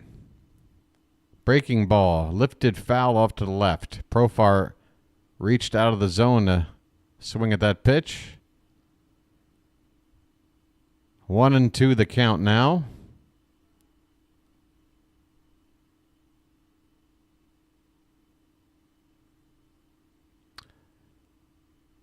Did Senga make a start with the Mets? I know he was on a rehab assignment for a while. Did he come back, like make 1 start and then go back down again? Could be a double play ball. Norby to Gunnar to first, but that throw is offline and coming around to score on what's going to be another error, I think, as Gunnar Henderson throws the ball away. I don't know what the hell's going on. I don't know what's going on. I apologize for Baltimore. I apologize for Baltimore. I apologize for Baltimore. I apologize for Baltimore. That ball just sailed on Gunnar. Norby with the perfect setup for the double play. He picked it cleanly, flipped it to Gunnar, and a nice spot for him to get off that throw, but he just had it sail on him, and that was allowed a run to score. It's 4-0 Padres now. Now that run isn't necessarily earned or unearned yet. If the Orioles do manage to get this third out here against Cronenworth, it would go down as a unearned run. But if the inning continues and another guy comes around to score, then I believe it becomes an earned run because he would have scored regardless. I think that's how that works. 2-0 the count on Cronenworth. Kramer on 80 pitches. This one is fouled back. Man, oh Shevitz.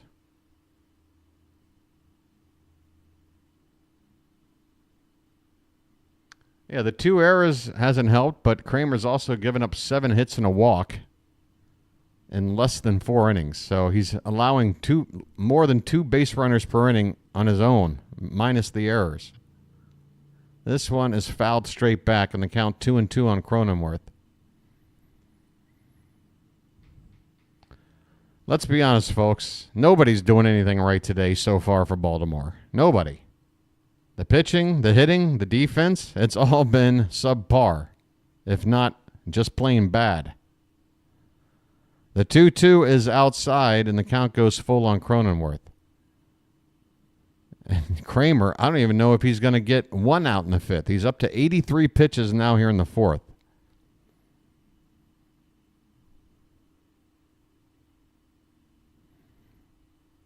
Another payoff to Jake Cronenworth, and that one is on the outside edge for a called strike 3.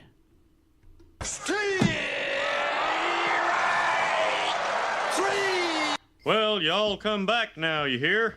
That'll end the inning. But the Padres add a run. They've scored in 3 straight innings. The Orioles have made 2 errors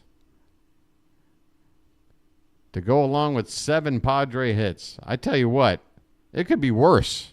It could be worse. We nailed down that runner at the plate, Machado, to get that out. I mean, it could be even worse than this. Oh, my goodness.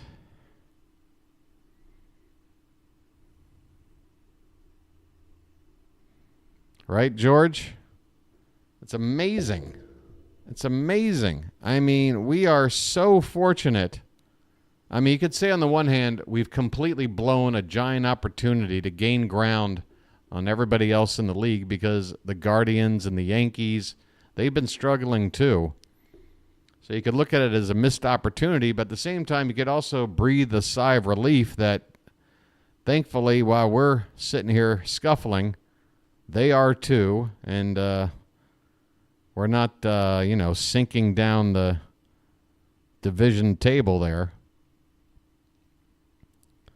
But, I mean, this is not the sort of baseball that's going to do us any good in October, I can tell you that. This team's going to make the playoffs, but if they're going to play like this, it's not going to be a deep run. All right, folks. Every inning is a new chance, and it's the bottom of the 4th. We're going to have Rutschman, Santander, and O'Hearn due up. Come on, Adley. Start something. Let the clutch out gently, okay? Pop the clutch, Rutsch.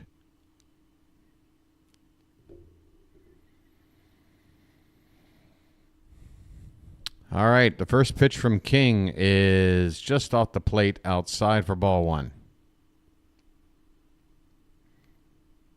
Adley, like just about everybody in the lineup today, is yet to reach base. And this is a weak tapped foul ball at the plate. 1-1 the count.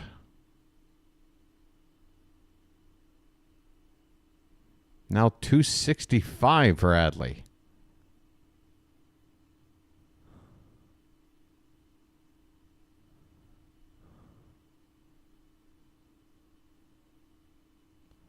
And there's a called strike on the outside corner. Parking lot, are you sure? Are you just convinced the Orioles have no chance to turn it around? It makes me wonder why you're even following the team if it seems like you have zero faith in their ability to do anything. There's a ground ball to second base. Bogarts to first in time, and Rutschman is retired for the first out here in the bottom of the fourth.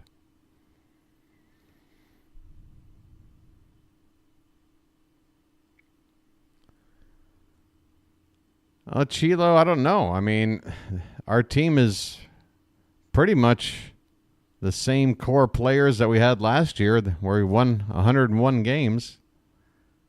All we pretty much did was add an ace to the mix in Corbin Burns. Santander goes after the first pitch, and that is going to be caught in foul ground by Machado. Santander down on one pitch, popping up to foul ground, 2 down in the inning. My goodness. This is... What are we doing? At this point, I'm just ready for everybody to go up there and bunt. Just bunt them to death. See what happens. Ryan O'Hearn at the plate. My goodness, I can't even... Lights on. Let's turn and burn. I don't know. Maybe tied with Jack Crick. This pitch is low and away to O'Hearn, who's 0 for 1 today.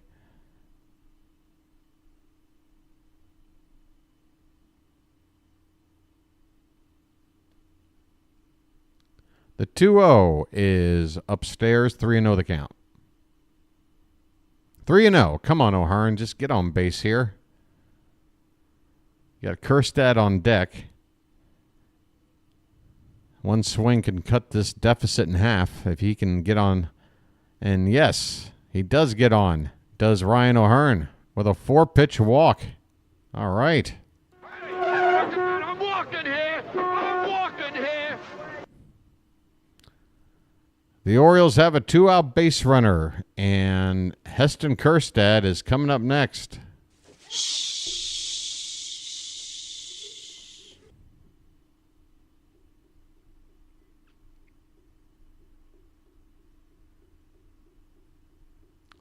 We're not getting swept by the White Sox. I'm telling you, man, I really feel like as soon as this trade window's over, maybe it'll take another couple of games more or something, but I think not long after, everything is sort of, there's just a lot of transition going on right now. 1-0 pitch to Kjerstad is fouled away. 1 ball, 1 strike. I just want to see what this team is going to look like going into August. Will Mayo get called up? Will Moundy get shipped out? Is Mullins still going to be with us? Are we going to get a right-handed bat for the outfield? Are we going to add another arm that we desperately need? This pitch is swung on and missed, and the count is 1-2.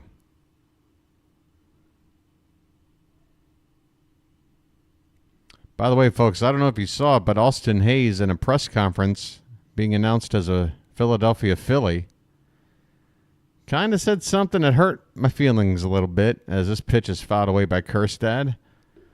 I'm only paraphrasing, but Hayes was asked about how he felt about getting sent over to the Phillies, and he said something along the lines of, well, I'm really happy to be on a team that has an even better chance of winning the World Series. So I guess Hayes is convinced that the Phillies are the team to be on. Kjerstad gets into one, pretty deep center, but Merrill is there to make the catch for out number 2. Oh, no, that's out number 3. Excuse me. Can't we have a 4th out? We need 4 outs to get a rally going. Can you give us 4 outs, please? Ah, my God. 4 innings in the books. The Orioles are 1 for 13 at the plate with a single. And they've got twice as many errors as they have hits. Normally, that doesn't win you ball games. I know I'm going out on a limb saying that. It's a controversial hot take from your boy BW. But yeah, normally when you have twice as many errors as hits, it's usually not a good sign.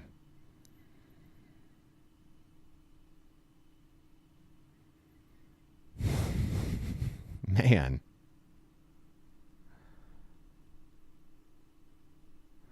Well, Rob, I can see why you wanted us to go get Michael King. I wish we did, if for no other reason other than we wouldn't be facing him today. He'd be on our side. Hey, thank you, JJ. And guess what, buddy? I'll be sending my crowd on over to your stream later because you're starting up in about, 40 minutes?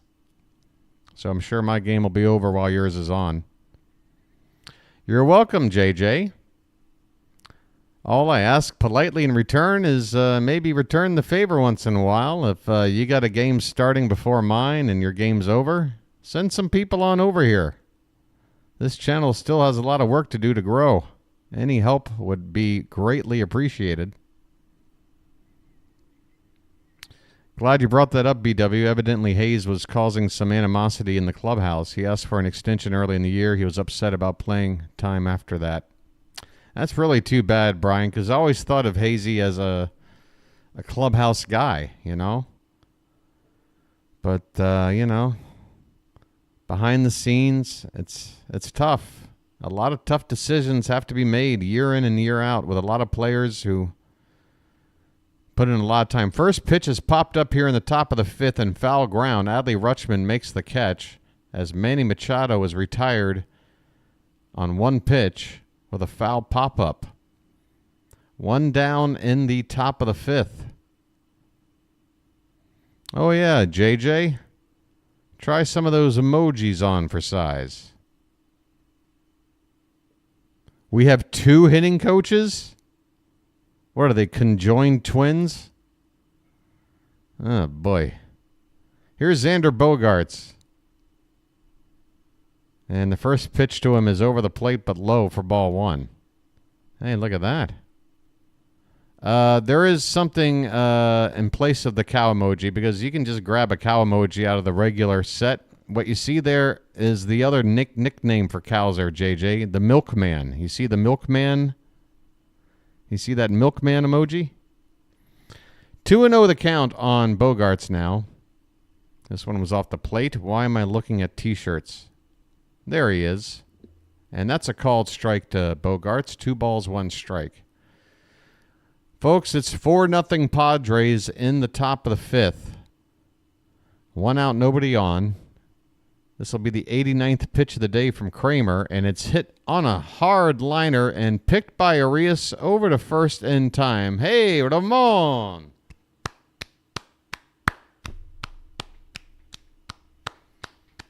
Ramon Arias. First defensive play he's been involved today that wasn't hot garbage. I have a brother. By the way, he has a brother. What's going on here? All right, here comes Jackson Merrill again. And he goes after the first pitch to left field, heading back and backpedaling. Colton Cowser makes the catch in that giant left field here in Baltimore for the final out of the inning. We are halfway through this game. It is 4-0 Padres, and the Orioles have 1 hit. As I do my Bob Uecker impression from Major League. 1 hit? That's all we got is 1 goddamn hit? Oh, what the Christ.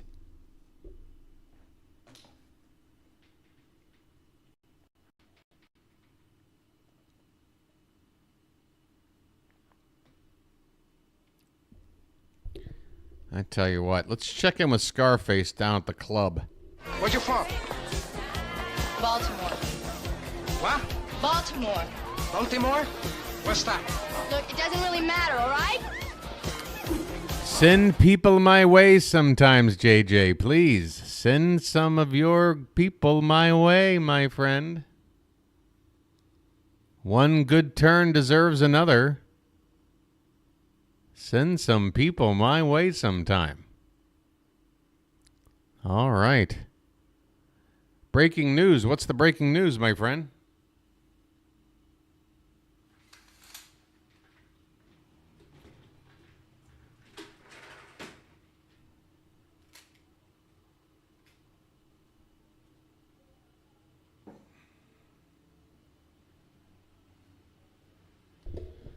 We got breaking news.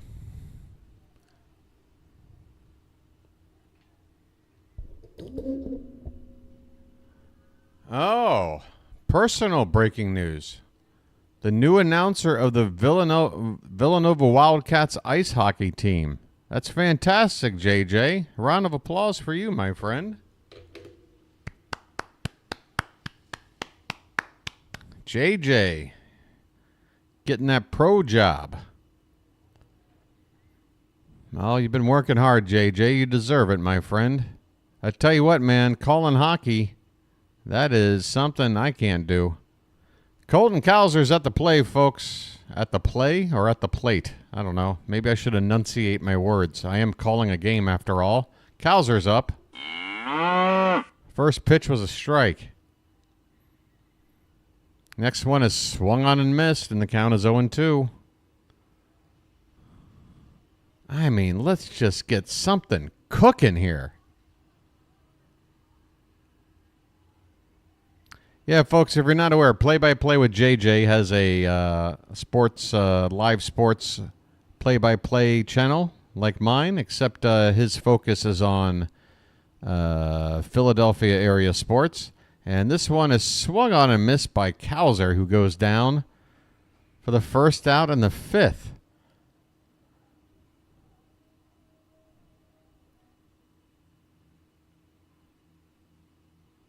Man.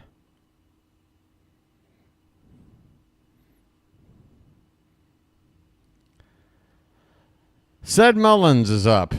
Well said, now you know what to do. First pitch to him is inside for ball one. Said, do you know what to do?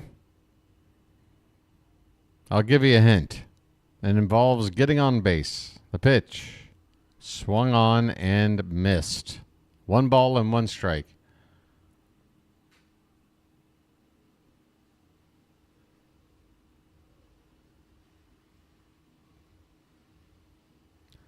One count, and the pitch is up and away. 2 balls, 1 strike. Hey there, Gerald. Let's go. Gerald, you got any Orioles magic to spare? We could use some. 2-1 pitch to Mullins is swung on and missed. 2-2.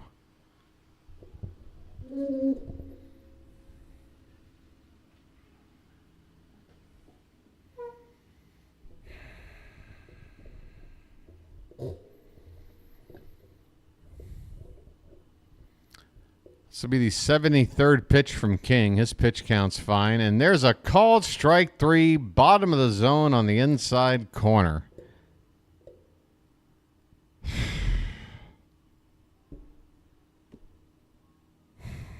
Seventh strikeout for King. Connor Norby due up next. Connor. Oh, hi. 2 down, nobody on. First pitch is lined, and that's caught at third base by Machado. A liner. Machado's right there to grab it. And the inning is over.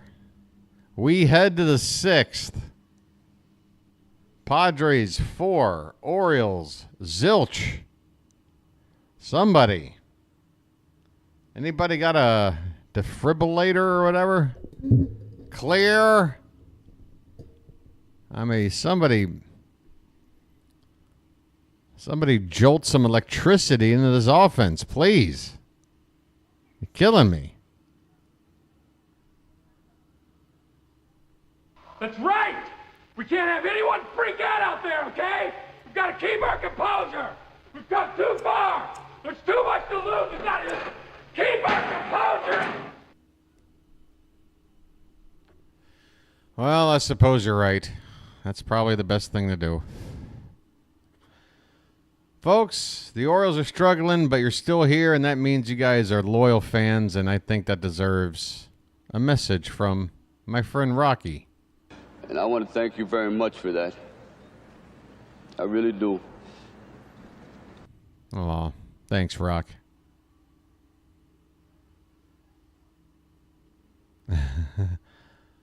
You can't say it on the air. Oh, what the hell? Nobody's listening anyway. You're a bum, Rock. Hey, I was thinking maybe we could, score a run or something, huh? I don't know. It was, we only got one hit.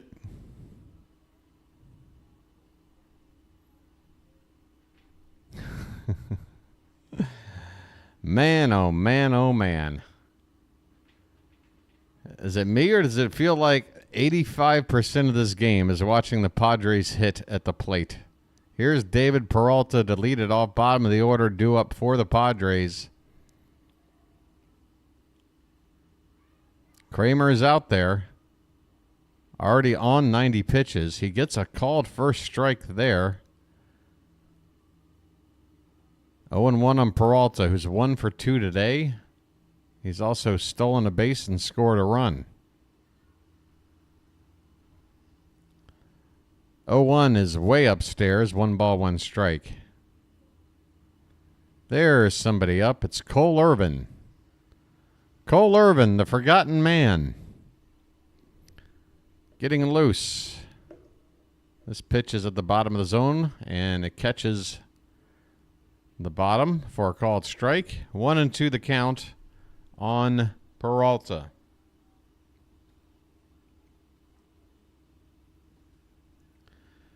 Next pitch is just off the plate outside. 2-2.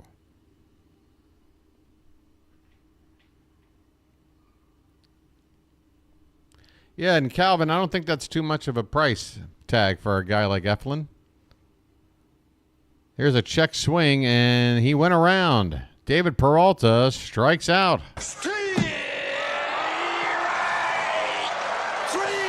Well, y'all come back now, you hear? Well, I was a little worried that Kramer was coming out here for the 6th inning, already on 90 pitches, but first batter he sees here, he strikes out. Here's Ha-Seong Kim. 0 for 2 so far today. First pitch to him is on the outside for a called strike.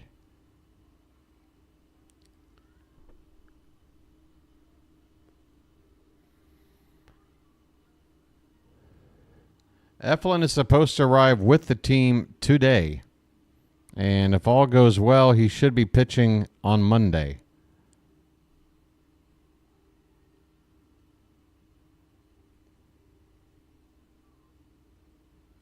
The 1-1 to Kim is a little bit high.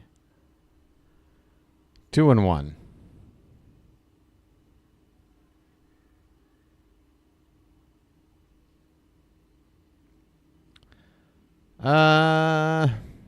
This one's fouled back. 2 balls, 2 strikes.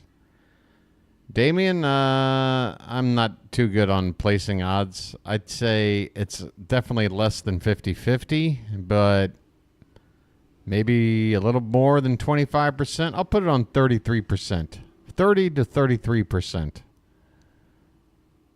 This one is hit in the right field and right to Santander, who makes the catch. 2 down here in the top of the 6th. That was Kramer's 100th pitch.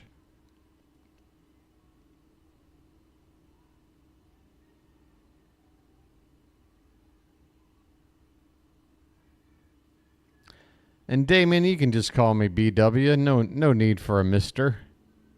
I'm just a regular Joe. First pitch here is outside, ball 1 to Higashioka. Eflin throws the fewest pitches per plate appearance in all of MLB. He has 12 walks and 17 strikes. He does not walk anybody. That's the one really great thing about Zach Eflin. He does not walk guys. Folks, last season with the Rays, he was 16-8. And I remember one game in particular where he shut us down in a game at home. Could not touch him at all. I think Eflin's going to be a fine addition to the rotation, a much-needed arm. He can eat innings. He's an established pitcher. Here's a check swing, appeal, no swing, on a 1-2 count to Higashioka, and now the count even up at 2-2.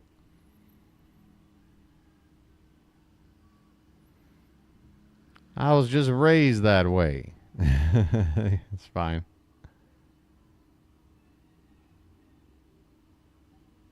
Swing and a miss, and down goes Higashioka. Kramer's day is likely over, 105 pitches, but he does pitch a nice, clean sixth inning.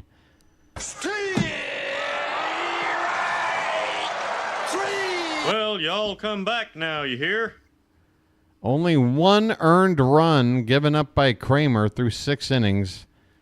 He has given up 7 hits and a walk, so a whip of 1.5 on the day. That's not great, but again, our defense did not help. And he will be in the line for the loss if we can't figure out a way to come back.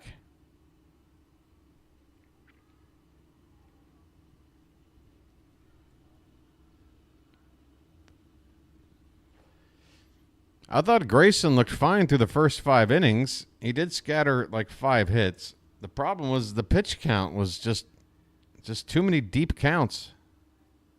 One after the other. And so by the time he got through 5 innings, even though he had shut down the Padres through those 5 innings, once he came out in the 6th and gave up that leadoff hit to Arise, he could just see that the wheels are about to come off, and next thing you know, Profar comes up to hit next and hits a game-tying 2-run homer. And then Grayson is then immediately removed from the ballgame.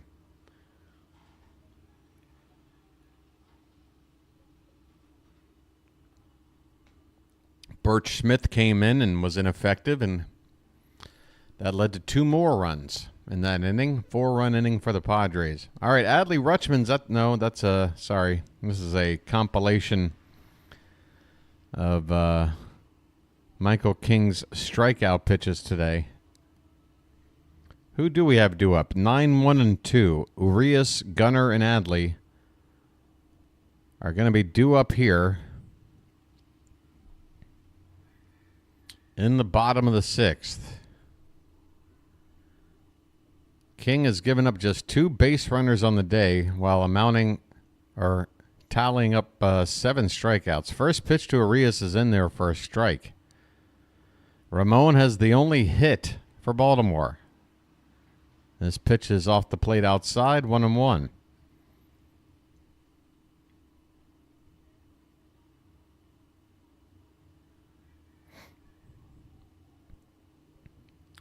Next one is high, 2-1 the count.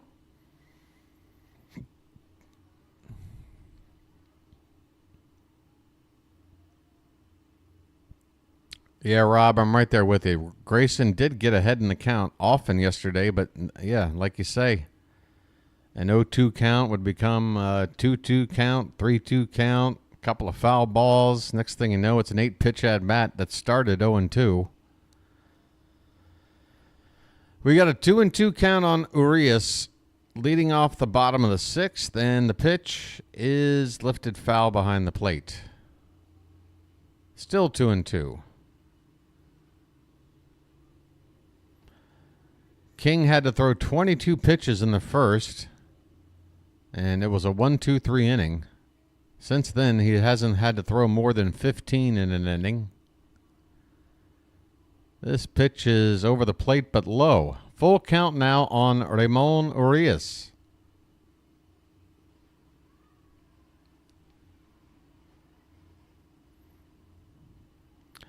Well, the man, something good's got to happen first. This one is swung on and missed, and Urias is down on strikes. 8th strikeout for King.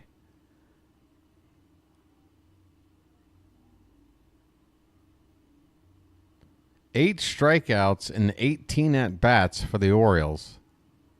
This is... Honestly, this has been... I mean, even when Houston beat us, what was it, 15-12? This one sit on the ground a second, and Gunnar Henderson is retired on 1 pitch. I mean, what the hell, man? All right. What do I need to do to get through to my beloved Baltimore Oriole baseball franchise? What do I need to do to get through to my boys here? What the hell is going on? Pick it up.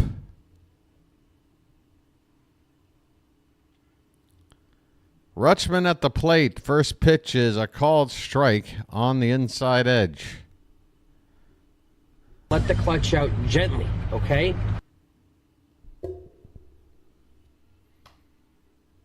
0 for 2 today is Adley. This one is a beautiful breaking ball that backdoored Adley on the outside corner at the knees. 0-2 the count. A sweeper. Perfectly placed.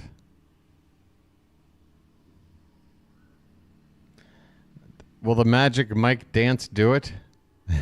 I really don't even know what the dance entails. This one is foul back. Still 0-2 on Adley. Honestly, the only thing I know about Magic Mike is the Matthew McConaughey line. The law says you cannot touch. But I think I see a lot of lawbreakers out there tonight. That's all I know about the movie. 0-2 pitch way outside. 1 ball, 2 strikes.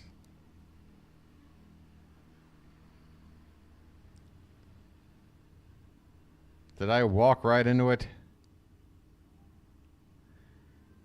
Patience is a virtue. Don't be so aggressive. I tell you what, I need to calm down. Here's a ground ball to second base. Bogarts to first in time. Inning over. Inning over. 6 innings in the books. The Orioles have 1 hit with 2 errors and no runs. This is like sitting at the poker table and getting dealt deuce 7 off suit. Hand after hand after hand. My goodness. How do I bring back some amount of positivity? I'm supposed to be the positive guy. I'm supposed to be the guy to rally the troops when everyone else is feeling down. How do I get my mojo back?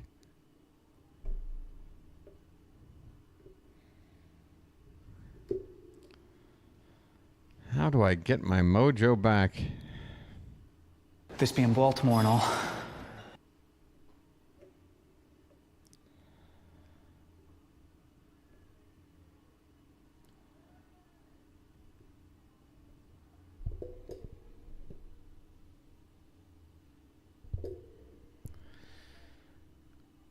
Oh, my goodness. Was that part of the Soto deal, Ramirez? Was King another part of the package they sent to San Diego for Soto?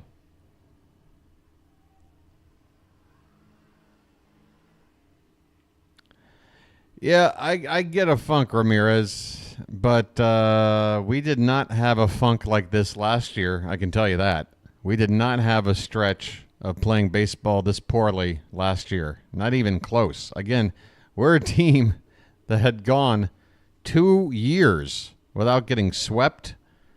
Our level of consistency was second to none. Our ability to bounce back from a loss and maintain some sort of consistency with the offense, that was not an issue last year.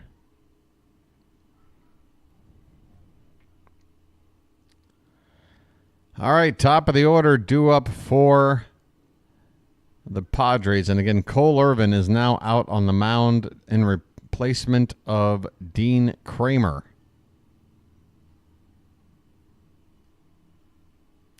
First pitch to Arise is in there for a strike. Cole Irvin. I still maintain that This ball is hit up the middle through the 5-hole of Irvin to the shortstop. Henderson throws out. Luis Ariz one away. I believe that ball went right between the legs of Irvin on the mound there. So, yeah, say what you want about Cole Irvin. He's not exactly our number 1, number 2, number 3, or number 4 starter, but I think he makes more sense over Albert Suarez. I think they should flip-flop roles, in all honesty. I mean, right now we don't have a left-handed starter if Irvin isn't in there. So that would give us something in that regard. And then, of course, Suarez has shown to be very effective in long relief. 2-0 the count on Profar at the plate right now, and the next pitch is a called strike on the outside corner. Profar batting from the right side now against the lefty Cole Irvin.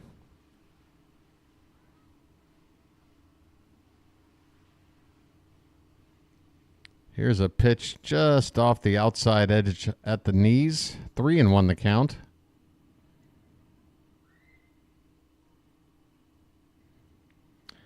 Yeah, Landshark, I would agree. Every time I get a glimpse of the Orioles dugout lately, I am not seeing a team that is enjoying themselves. And I just wish that they could think about the big picture, which is that they're in first place. There's a long way to go. And yeah, there's been some bad play over the past month. But by no means is this thing over. We just got to get our mindset back into that winning attitude. The 3-2 pitch to Profar is lifted into shallow center field and will drop in for a base hit. Man, we cannot get Profar out. He has reached base 3 times today already. 2 hits and a walk. Another 1-out single. Another 1-out single for the Padres.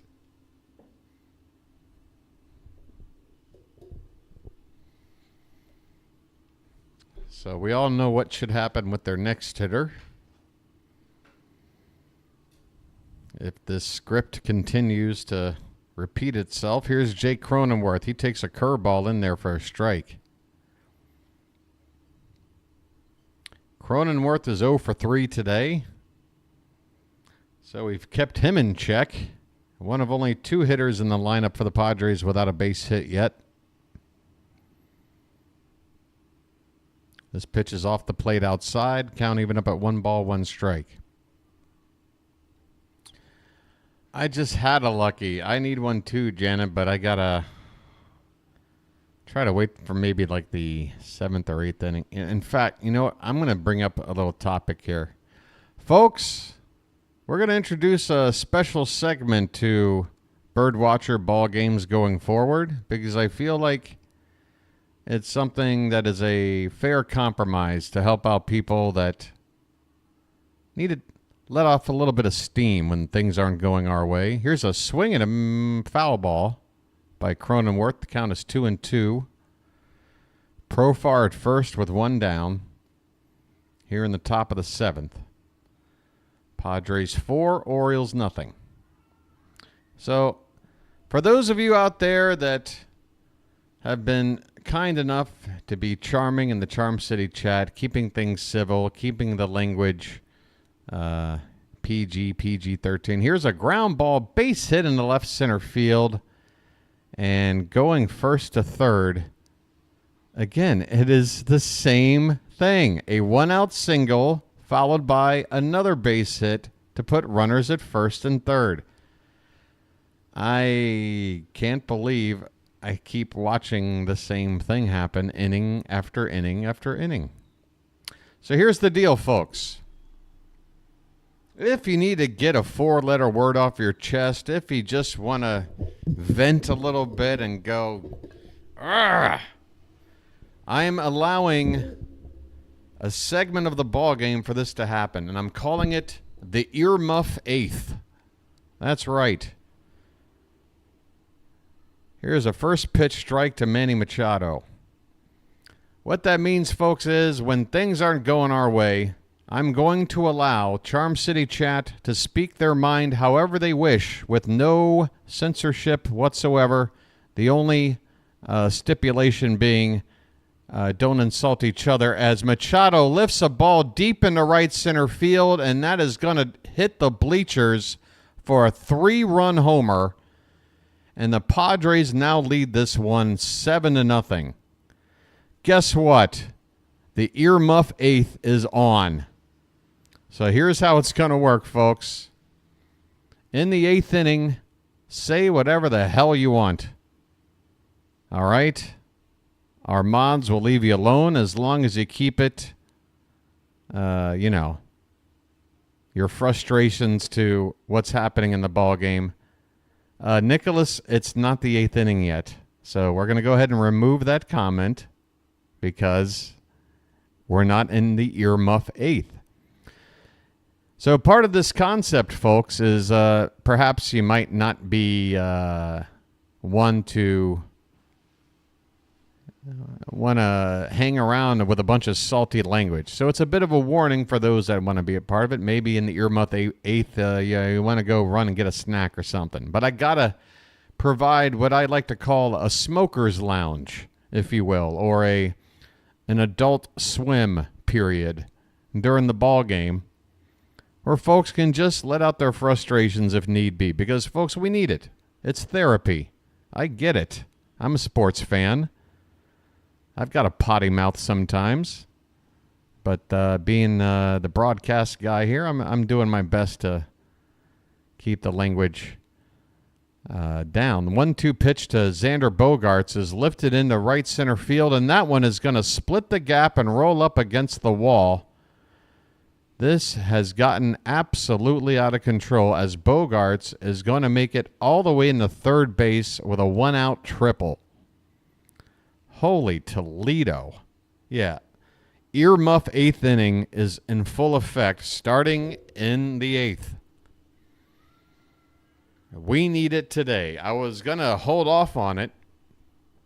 We're in the 7th, the man. We're in the 7th. Everybody hang in there and let it all out here when we get to the 8th.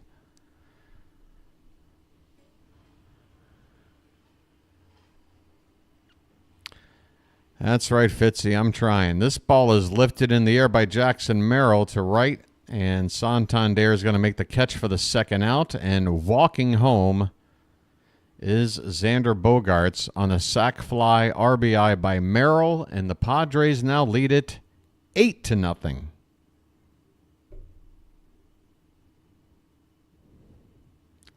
Remember, folks, save your frustrations for the 8th. We have a designated time now. I might join in on the venting. David Peralta at the plate, and he goes after the first pitch, fouls it off to the right. Oh, absolutely not, Soren. Yeah, folks, just so you are aware, I think I've said it once, let me make it abundantly clear. When it comes to this concept, it's merely about letting your frustrations go about the ball game and what the team is doing and that sort of thing. It is not an excuse to start hurling insults at people with curse words, okay? Do we understand the difference? Or else this experiment is going to end the same day it began. This pitch is lifted into deep center field. Mullins running back toward the bullpen part of the wall makes the catch. And the inning is over. It is 7th inning stretch time in Baltimore. Folks, are you ready for some cakes on the griddle? Good Lord. It's a good thing this isn't the bobblehead day, I'll tell you that. Folks, no matter what's going on, we got to keep up traditions. It's a 7th inning stretch time in Baltimore, which means I want to see you throw some cakes on the griddle. Thank God I'm a country boy. Thank God I'm a country boy. Thank God I'm a country boy. Thank God I'm a country boy. Thank God. 5 a.m. local time for your boy. Sun will be up here in about 45 minutes. Yay. How are we doing on the like count? Folks, by the way, can I just stress to you that nothing means more to me than calling a good game for you guys, interacting with you guys, and just trying to give you the best presentation I can with the limited resources I have. This is the first time tonight. We're going into the bottom of the 7th. I'm just asking for those watching right now to think about hitting the like button. We've actually... Wow, the numbers across the board for this ball game are extremely low. So I could really use your support today with those likes. Fox, the screen door is open. The breeze is coming through. So, folks, if you haven't hit that like button yet, would you mind doing it? There's a thumb at the bottom of your screen. It just takes a moment, and it helps out the channel. I promise you it does.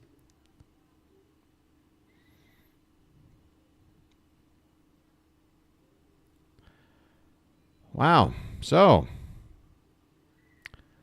it is a new day in YouTube Orioles content. And on this new day, thank you to the 3 new subscribers since the last check-in.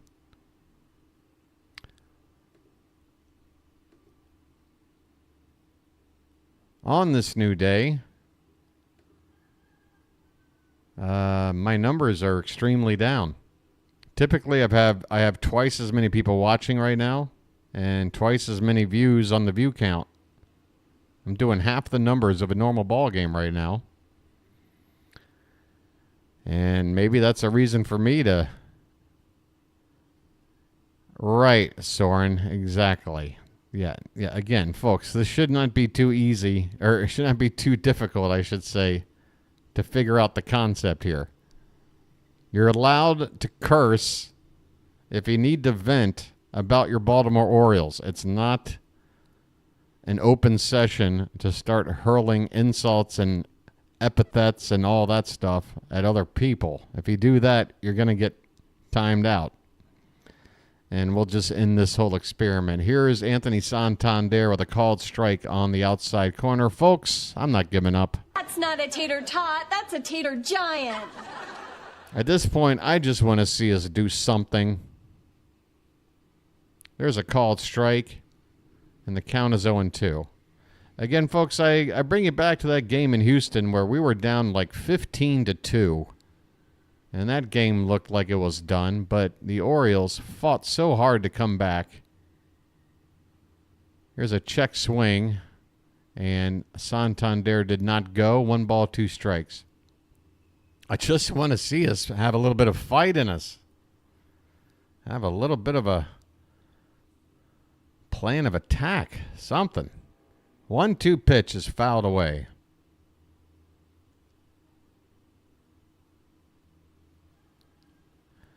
Hey, Brian W., I'm glad you brought that up.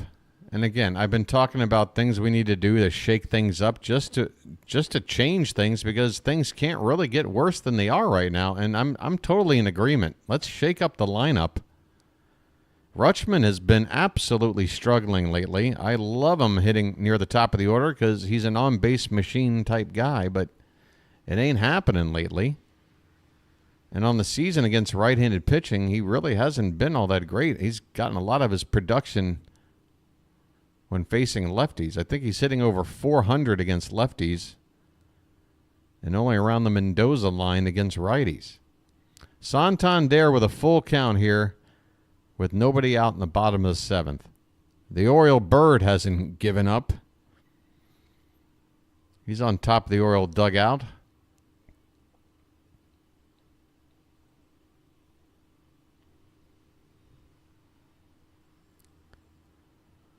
The payoff pitch to Santander is up and away. Hey, ball 4. A leadoff walk. Excuse me. I got the hiccups. That's right, folks. It might be the highlight of the day. A leadoff walk. Hallelujah. Hallelujah.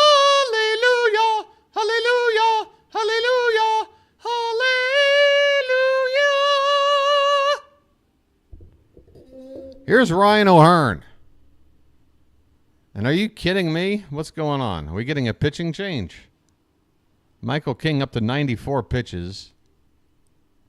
Could be just a conversation.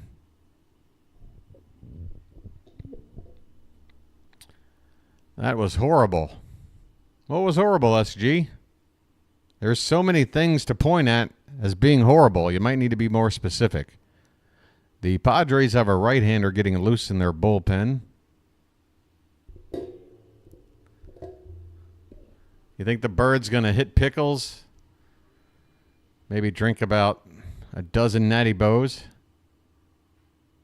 You idiot, you broke my window with your singing. Oh well, that's the price you pay for cheap windows. Sorry. Yeah, that walk was fire. Have you seen a walk like that? My God, that'll be on the highlight compilation. Here's Ryan O'Hearn. First pitch to him is a called strike. Bottom of the zone on the inside corner. The Scotto, I think we can relate. I think you can relate with us. I think we can relate with you. 0-1 the count on O'Hearn with 1 on and nobody out. The pitch is over the plate but low. 1 ball, 1 strike. King now up on 96 pitches.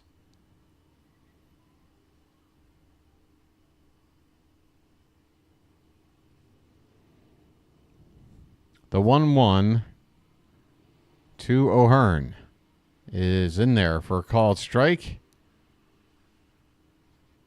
1-2.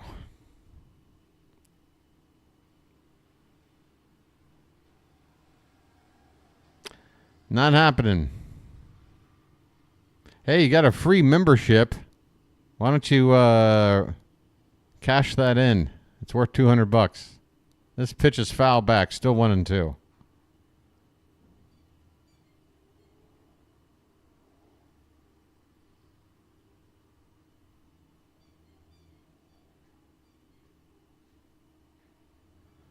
All right. Pitch number 99 on the day from King is a called strike 3. Inside corner under the hands of O'Hearn. My goodness. Just an absolute complete lack of anything happening offensively for us. Here's Heston Kjerstad. Danny Jansen traded to the Red Sox. Wow. That's a nice move for the Sox. Man, the Blue Jays are offloading, huh? You think Guerrero and Bichette are still going to go too? They got to keep some people behind. 0-1 the count on Kjerstad. And this one's hit into left center field and will drop in for a base hit. Heston Kjerstad with a hit Santander to second base, and this is the closest thing we've come to anything resembling a rally.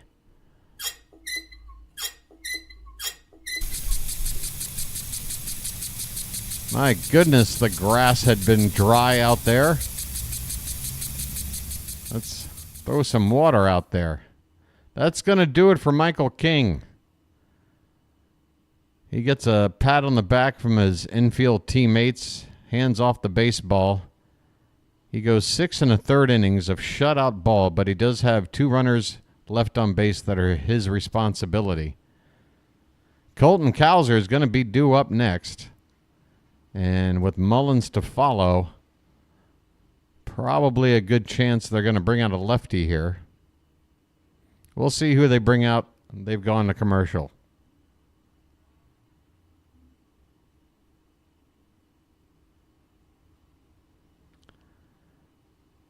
Yeah, you know what? Baltimore football history, the way things are going right now, and with this game, I mean, look, we cannot go into tomorrow's ball game with the mentality we're sitting with right now. And yeah, I agree. Do something. I don't care if you got to sit there and fabricate something, but Brandon Hyde has got to get out of his little on one knee crouch on the dugout stairs and start barking at somebody. I don't care for what. Something's got to fire up this team.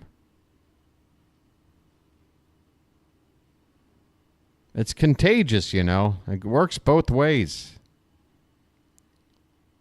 Right now, everybody's got the flu, except maybe Cowser.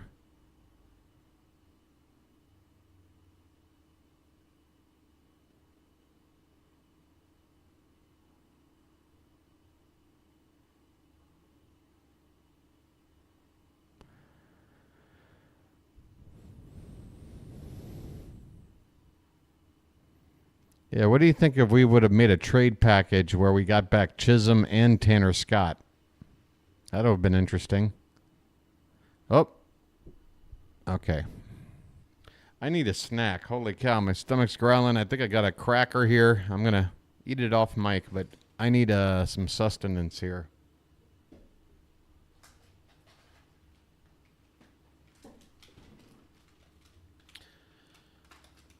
Man, oh man, oh man.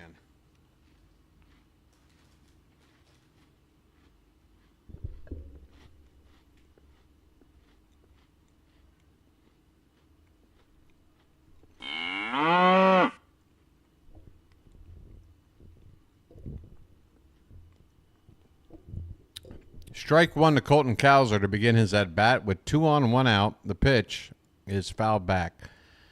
New pitcher for the Padres, Stephen Kolek. He's made 40 appearances on the season, 3-0 record, but an ERA of 5.52. This must be the one guy they didn't use last night. First and second with 1 out for Cowser. 0-2 pitch. Swung on and hit on the ground. This could be 2. Flipped to second for 1. To first. Not in time. Man, Cowser, not an easy guy to double up. He tends to beat out those would-be double play balls. Pretty much a tailor-made ground ball to second. And the Padres did everything right, but Cowser still able to beat out that relay throw. 2 down in the inning with runners at the corners now for Sed Mullins.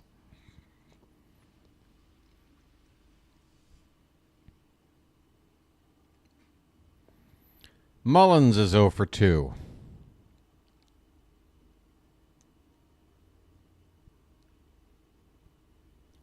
Wow, that pitch was super high and a leaping catch by Higashioka to keep that ball from going to the backstop.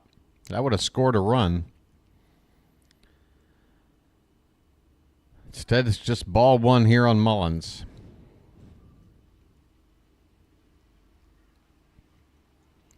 Next pitch is, again, very high.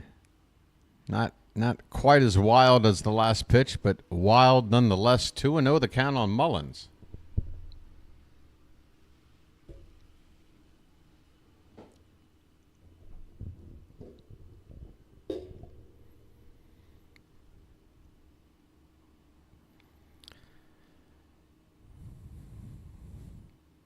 The 2-0 pitch is outside. 3-0. 3-0. I know, down 8 runs. This might seem ridiculous, but hey.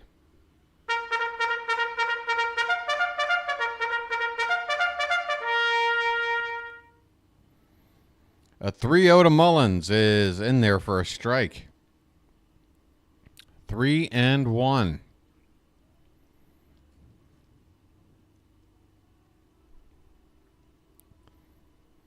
Janet is the only one to say charge. That is how this, okay, card is into. The mods are in. This one is fouled at the plate. Count is full now on Mullins. I mean, folks, what are we doing? What are you doing?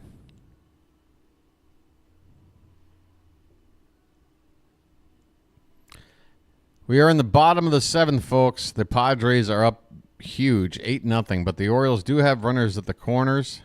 There are 2 down. A 3-2 pitch coming to Sed Mullins. And that one's lined. And a base hit down the right field line and into the corner.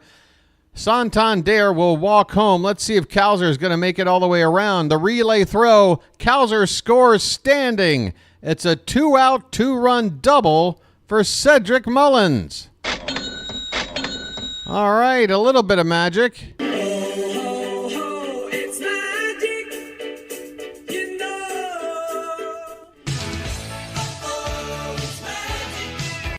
Splash it up, people.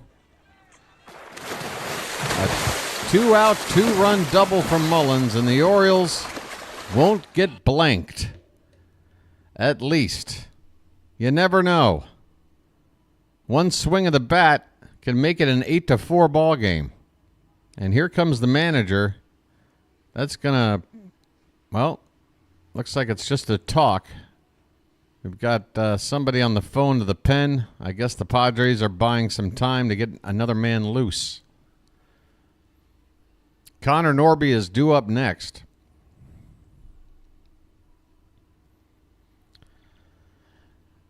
I'm going to try to remember your prediction, Baltimore football history, just like I'm going to remember the already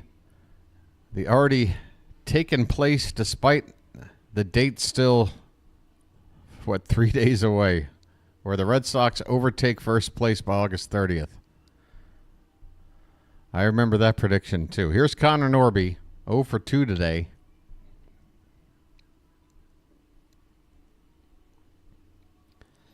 Come on, keep the line moving, my friend. The pitch is hit off to the right side and foul.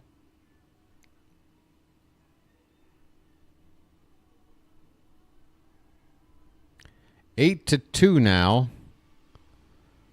Adrian Morjan, who came into the ball game, left-hander for the Padres, is out there warming up today. Here's a called strike on the knees, at the knees, on the outside corner.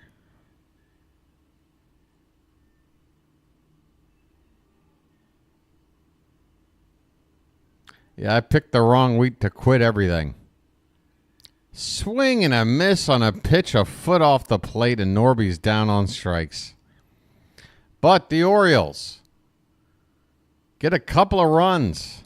They now have more hits than they do errors. It's a slightly less embarrassing situation as we head to the 8th inning. It is 8 to 2 Padres.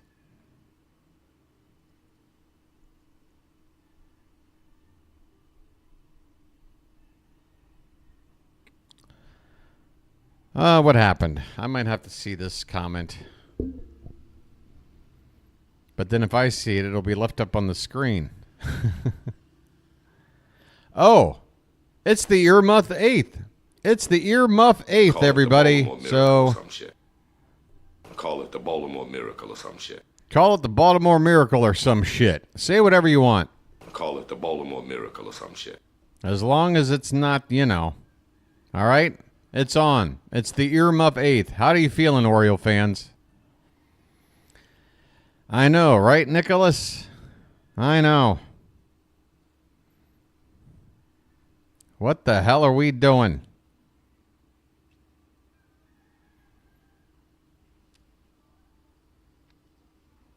You see, not everybody's jumping at the opportunity because this is Charm City Chat. Not everybody feels the need to drop a bunch of 4-letter words.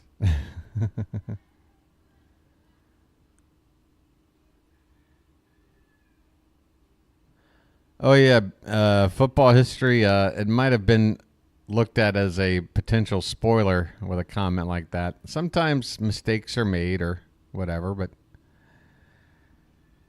no harm, no foul. Cards off to get more coffee. I would do the same, but I'm honestly not sure what to do because this game's probably going to end right when the sun's coming up. Here's a called strike. Keegan Aiken is out here to pitch now.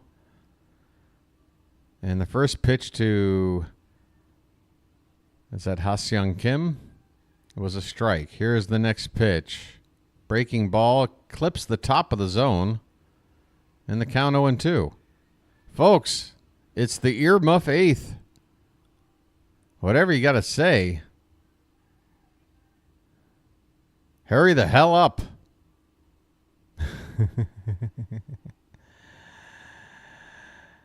All right. There's Soren getting all of his venting out of the way. Here's a blooper into center field for a base hit. Kim with a bloop to lead off the top of the 8th. Janet chiming in. It is. This shit is ridiculous. I mean, it's like, it's already been a couple of weeks since we kind of figured out that we were not playing good baseball. And I felt like coming out of the All-Star break, taking those first 2 wins in Texas, I thought we were back on track. But man, after those 2 wins in Texas, it's only gotten worse. The 0-1 pitch to Higashioka is a called strike 2.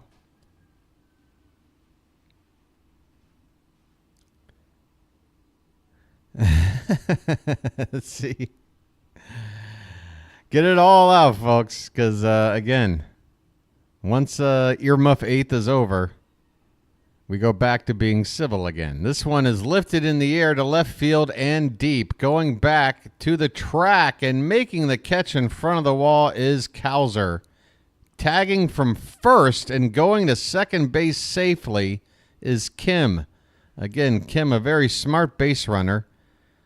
Understood with that deep left field, he had a chance to tag from first and get to second base. Something you don't often see. But with that deep left field wall in Baltimore, which swallowed up a would-be home run here, allows Kim to tag and get the second. So with 1 out runner at second base, and the next pitch, first pitch I should say, to Luis Ariz is a called strike at the top of the zone. Ariz is 1 for 4 today. Wow, we really are laying it on thick, huh? Card, if you want to take a break for a minute, I totally understand. 0-2 the count on Ariz.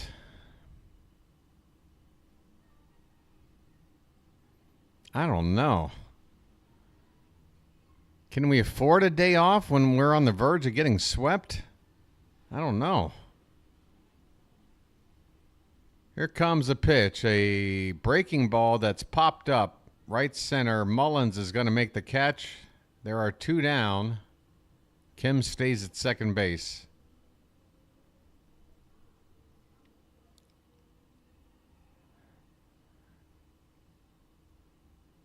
Soren is done now. Soren has gotten it all out. Yeah, I mean, if nothing else, just make a lineup change, like a significant one. I mean, Tony should probably stay where he is. How about you have, I don't know. How about this? Westberg leads off. Cowser bats second. Gunnar bats, or Tony bats third. Gunnar bats cleanup. Then maybe 5-hole. You go back to Kerstad. 6-hole. What happened here? I am so not paying attention right now. Jurickson Profar looks like he's being lifted for a pinch something. Pinch runner. Profar. My goodness. 2 on, 2 out for the Padres. Here's Jake Cronenworth. And the first pitch nearly hit him on a breaking ball inside from Irvin. Cronenworth made no attempt to get out of the way of that pitch because it was only coming in about 74. He would have been happy to gotten hit there. This one is swung on and popped up to the right side and into the stands. 8-2 Padres, top of the 8th. 2 down for San Diego with 2 runners on base.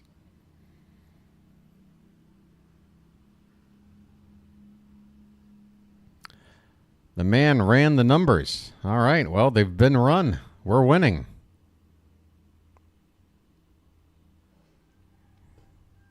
I can hear the cockle-doodle-doo of the roosters in my proximity here, out my window.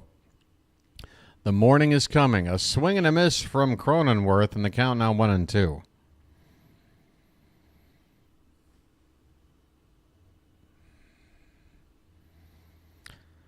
Sunday morning on my side.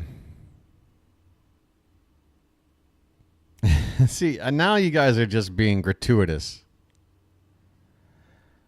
I figured you guys, I mean, come on. Nobody peppers that many F-bombs in one sentence unless they're trying to overdo it. Come on.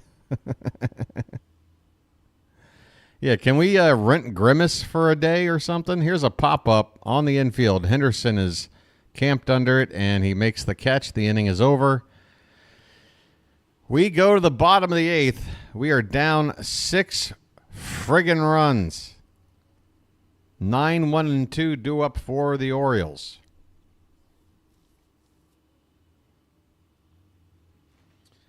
Oh, my God. Where's the chill-out music?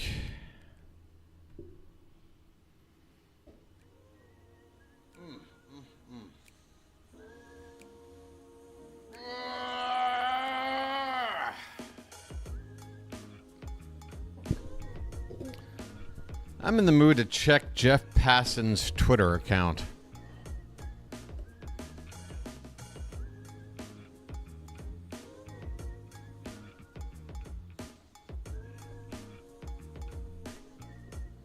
Jansen to Boston is done. Full extent of the deal is unclear.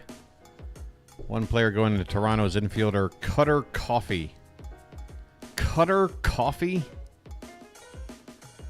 Man. It's like these players are born with a name that just gives them a free ticket to be a Major League Baseball player. If you're born with a name like Cutter Coffee, that's got to increase your chances of becoming a pro ball player by like 8,000%.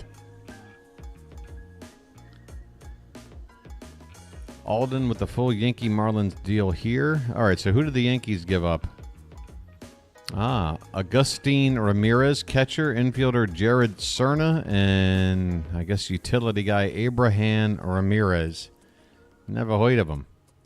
Brewers are acquiring right-hander Nick Mears from the Rockies. There's a who cares move.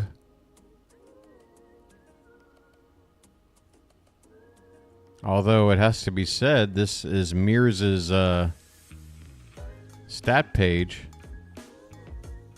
Looks like he's, other than giving up walks, looks like he's not too bad of a pitcher.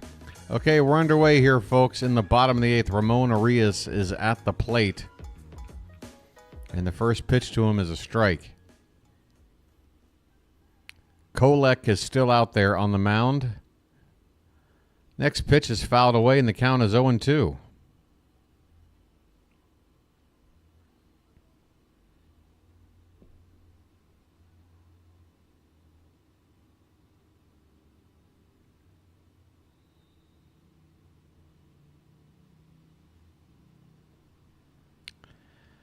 Off the plate, 1 ball and 2 strikes here to Ramon Arias, leading off the bottom of the 8th. Hey, it looks like Pure Adrenaline Sports is sending some folks over from his channel. Thank you, Pure.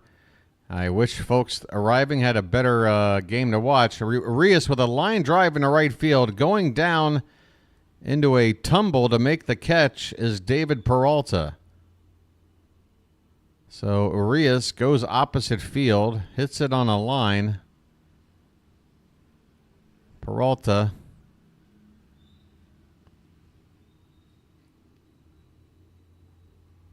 tumbles over and makes the catch. Man. Oh, sorry.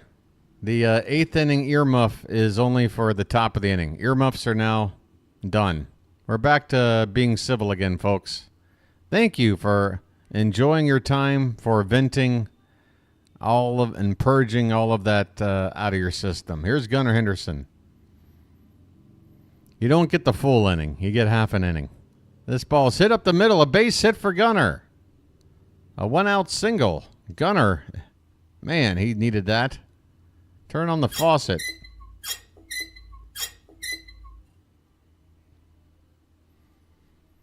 Hey, Pure, how'd your game go today? That's right, folks. We're back to normal activities in the Charm City chat. We'll give the earmuff eighth another chance when need be. It's still a experiment in progress. First pitch to Rutschman is high, but it's called a strike. I mean, we can't catch any breaks. Adley behind 0-1 on a pitch that was about half a baseball above the zone.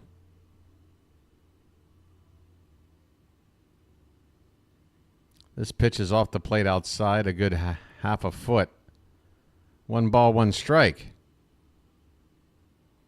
I'm sorry, the man, there are no rollover cuss words. Use them or lose them.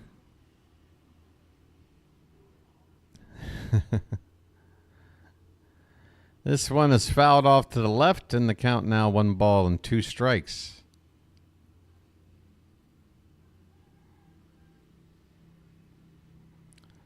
Tell you what, if the Orioles can find a way to score 2 runs here, I will have a little bit of faith for the 9th. But it's going to be really hard to feel like we can come back 6 runs down in 1 inning. We got to get something here. Santander at first base with 1 out. Excuse me, not Santander. Gunnar. This one is an opposite field base hit for Adley. Okay. Folks, something that used to be a regular thing. It has been regular lately. Gunnar and Adley with back-to-back hits. Turn on the faucet. Turn on the sprinklers. And let's go. Anthony Santander is coming up next. Come on, let's go.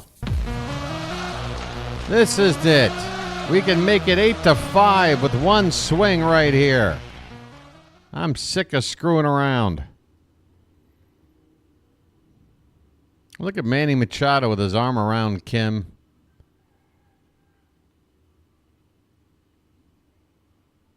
This Padres infield is gathered together. Umpire out to break it up. Folks, we're going to have to rely on Santander to do something right here. It's got to happen. It's got to happen.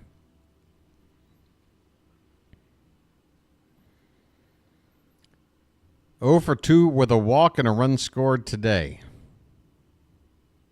Doesn't sound like much, but it's about as good as what anybody else has done so far. This pitch is swung on and missed. Went after a pitch low and in. 0-1 the count on Anthony Santander. 1 out, 2 on. Orioles trail by 6 in the bottom of the 8th. Kolek with the pitch, and this one's popped up. Shortstop Kim on the outfield grass makes the catch. 2 down. Ryan O'Hearn. Lights on. Let's turn and burn. The Orioles have 4 outs left in this ball game. And again, if they get out of this inning with nothing, it's going to take a miracle.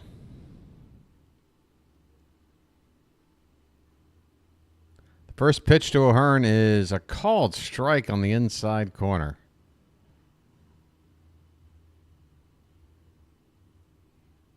Mitch, the earmuff 8th is over now.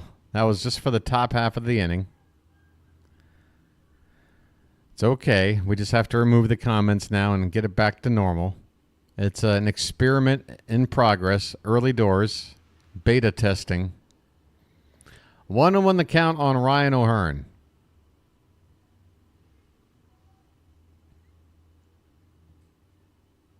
And the next pitch is a check swing foul. 1 ball and 2 strikes. The seats are starting to empty even more around the ballpark. Some folks have already decided to call it a day. Here comes the 1-2 to O'Hearn. And that one's reached for and fouled away off to the left. Man, I am running out of energy. Lack of sleep is catching up with me now. Here's Brian Baker getting loose in the bullpen. 1-2 count on Ryan O'Hearn. The pitch is a called strike. 3.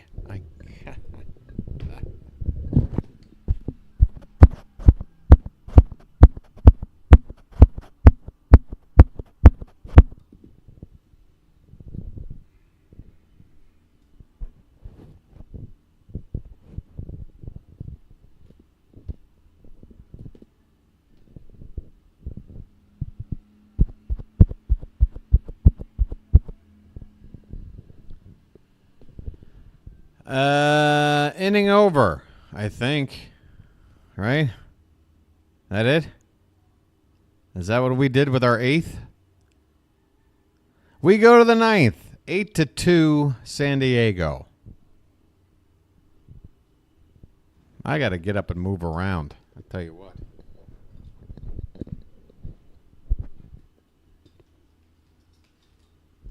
Get me out of here. There we go. Get me out of here. I'm walking over here now. Oh, boy.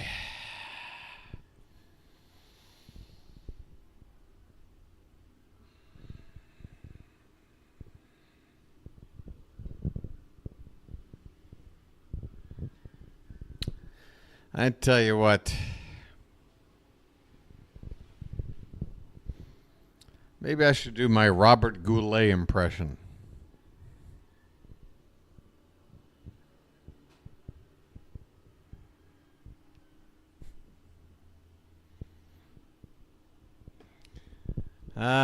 No experiment with earmuff 9th. How about nitrous oxide 9th? Everybody's allowed to do whippets in the 9th inning. How's that? It's the nitrous 9th.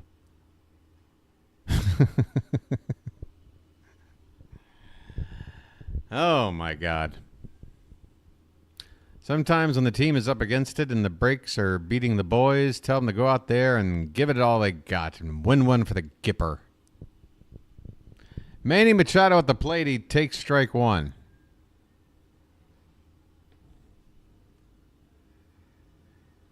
Next pitch is low and away. Brian Baker out in relief in the top of the 9th. Dozen hits already on the day for the Padres. This one is inside. 2-1 the count.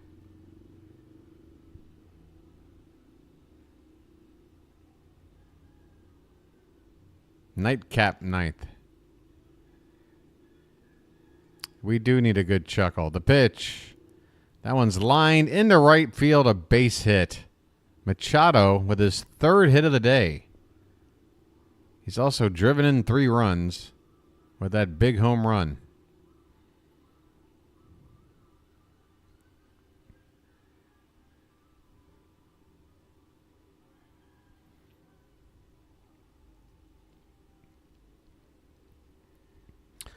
Well, Vonnie, I think if you put the Ice Capades out there right now, they might be doing better.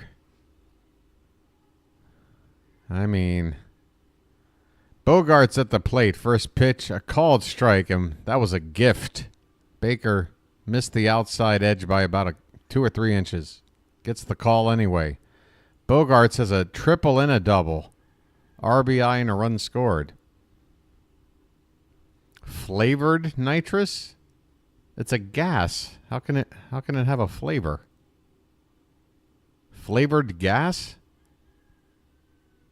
I haven't been around that since I went to Taco Bell. Swap out the Gatorade for Red Bull. I'm down. How about the whole team just take some HGH?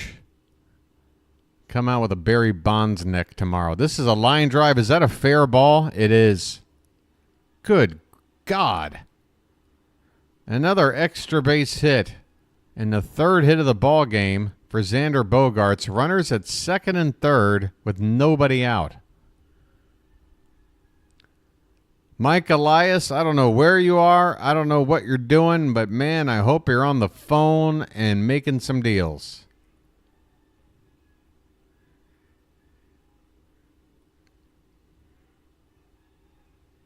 Galaxy Gas.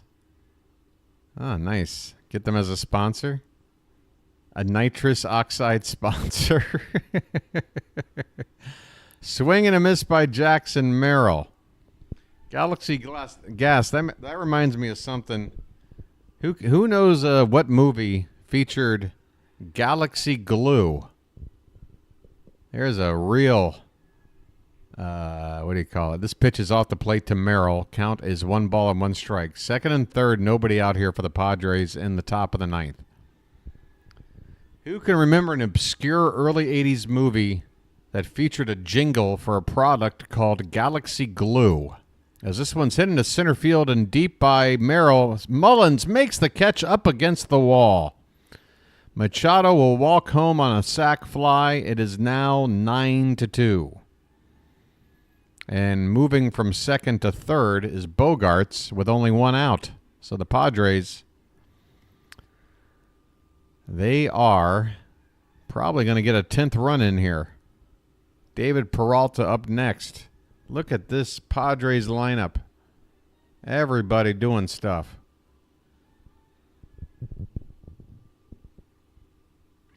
Nope, card. I'll give you a hint. It's a comedy. And again, it's a pretty obscure one. It did not really stand the test of time. In fact, it might be hard to find a copy of this movie. But fun fact, my mother worked in the marketing department on this movie. Here's a ground ball to Gunnar Henderson with the infield in. Henderson checks the runner at third, who stays put and throws out David Peralta for out number 2. So nice job there. With the infield in, Gunnar fields a sharp grounder. Checks the runner like he should. Gets the second out of the inning. Here's Ha-Seong Kim. If I told you who the lead person in the movie was, you probably still would need 10 guesses before you got it. This movie starred Lily Tomlin. Okay? Lily Tomlin.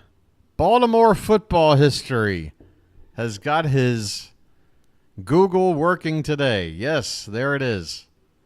That is your answer. Lily Tomlin in The Incredible Shrinking Woman. Ha-Seong Kim with an 0-2 count. 2 down, runner at third.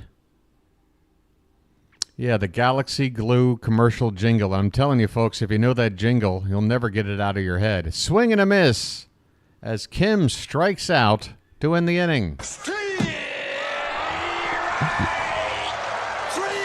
Well, y'all come back now, you hear?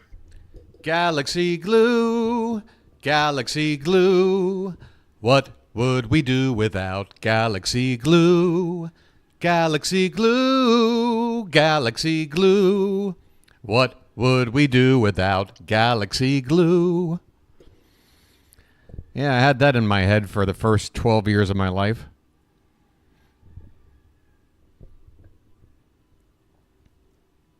Looking back on it, it is a crap movie, but some fun practical effects with the, using camera trickery to make things look large or small. The Incredible Shrinking Woman. Oh, yeah, it's a very classy, old-school jingle.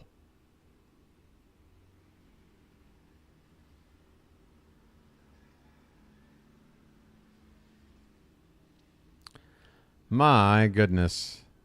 Folks, you know it's a bad day for the Orioles when we're going to the 9th inning, and I'm talking about a Lily Tomlin movie that nobody saw from like 1982. That's when things are bad. Hey, Phaon, you might be way, way behind. Make sure you got that live button with a red dot next to it on your screen. You might be way, way behind, but by the time you hear me, it would have already been another couple of minutes. We've already, the trivia contest is over. Well, the Padres, after tomorrow's game, they get a day off on Monday, then play 2 games against the Dodgers, then get another day off on Thursday, play 3 games against the Rockies, and then another day off that next Monday. So 3 days off in an 8-day stretch. Only a week or so removed from the All-Star break. Why don't we ever get that kind of time off?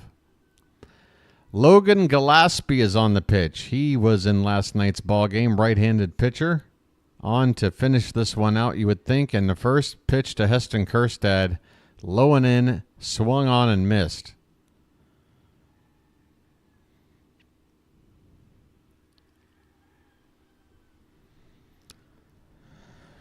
We need a miracle. The pitch, inside, 1 ball, 1 strike. See, I knew you Googled it. Come on. I knew you did. The 1-1 is hit in the air to left, and that will stay up. Whoa, a lunging grab there.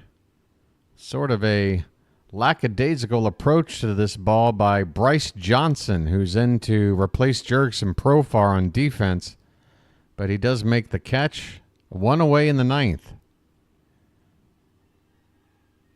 Estevez, the Phillies. So the Phillies trade us Dominguez and then get an upgrade with Estevez. Great. The Phillies are out-dealing us right now, and they took one of our guys in the process. Colton Cowser with a fly ball to left, down to the corner at the 333 sign. This ball will get out of play just about 5 or 6 feet to the left of the foul pole.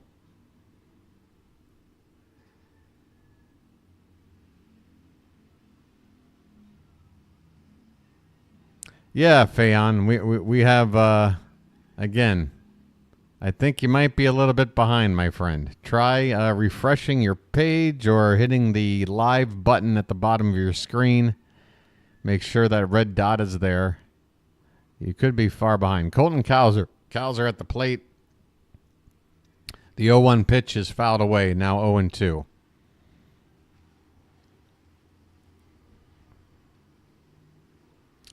Shantae, all I can ask you to do is to keep watching along with me. Can we please suffer together until we get out of this? Because I'm telling you, folks, what doesn't kill you only makes you stronger. If we can get back on track and look back at this part of the season, we'll be proud of the fact that we weathered the storm and figured out a way to get back on track. I gotta have the confidence. I gotta. 1-2 on Cowser, who's 0 for 3 today. Pitch is high, 2 balls, 2 strikes.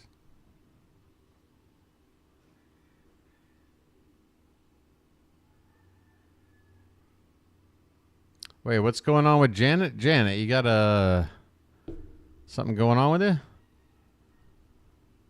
Percocet and muscle relaxers and rest. Huh. That sounds like my breakfast. All right, Cowser now with a 2-2 count. Bases empty, 1 down in the bottom of the 9th.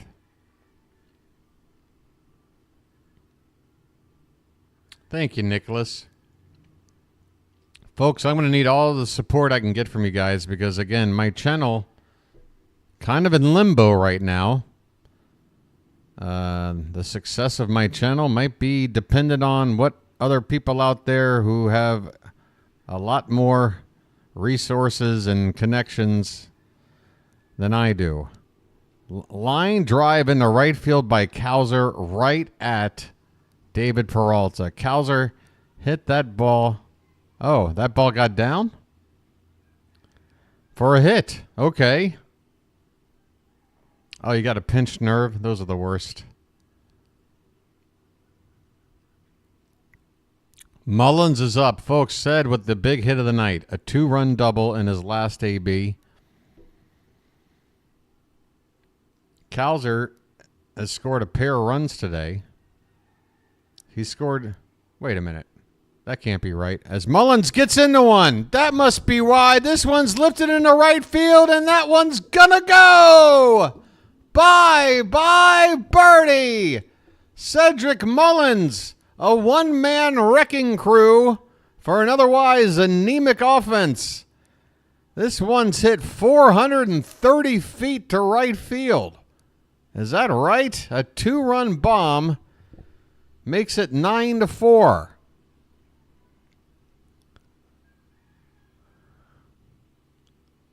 That was a curveball that was left out over the plate, and Mullins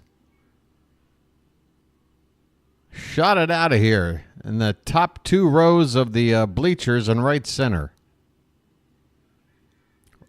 Connor Norby at the plate. 1 out in the 9th. The Orioles need base runners.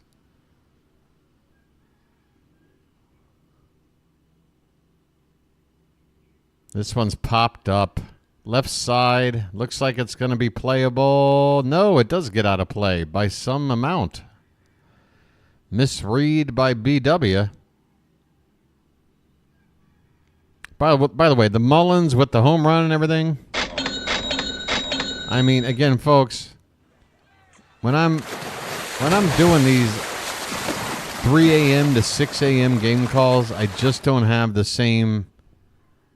My brain can't. I'm not as quick. I'm just not as quick. Norby at the plate. So my sound effects board has not had a whole lot of work tonight. I'll get better at it. 2-1 the count on Norby here. And this ball is fouled back. Why are people still typing in incredible shrinking woman? How many minutes are we behind here? This was a conversation from 14 minutes ago. But yes, that is the movie I was referencing with Galaxy Glue. The 2-2 pitch swung on and hit in the air to center. Merrill backs up, has room, makes the catch, and the Orioles are down to their final out. Did I say Arias? That was Norby with the fly ball. Arias is up next. Unless we've got a pinch hitter we want to use, why not? I guess not. We don't got somebody here. Everyone's just goofing on me. Everyone's just goofing on me now. Oh, I don't mean all the time. Here's a ground ball. Comebacker to the pitcher, and that's going to do it, folks. A comebacker to the pitcher to win the ball game. The Orioles have lost. Game over.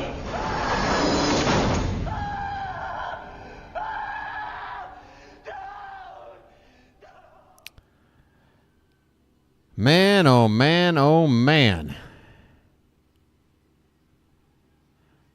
Yeah, the soundboard, look, again, I'm just saying I'm off a little bit because normally, like when a player comes up, I've got their name ready to go. When something happens, I'm hitting the sprinkler.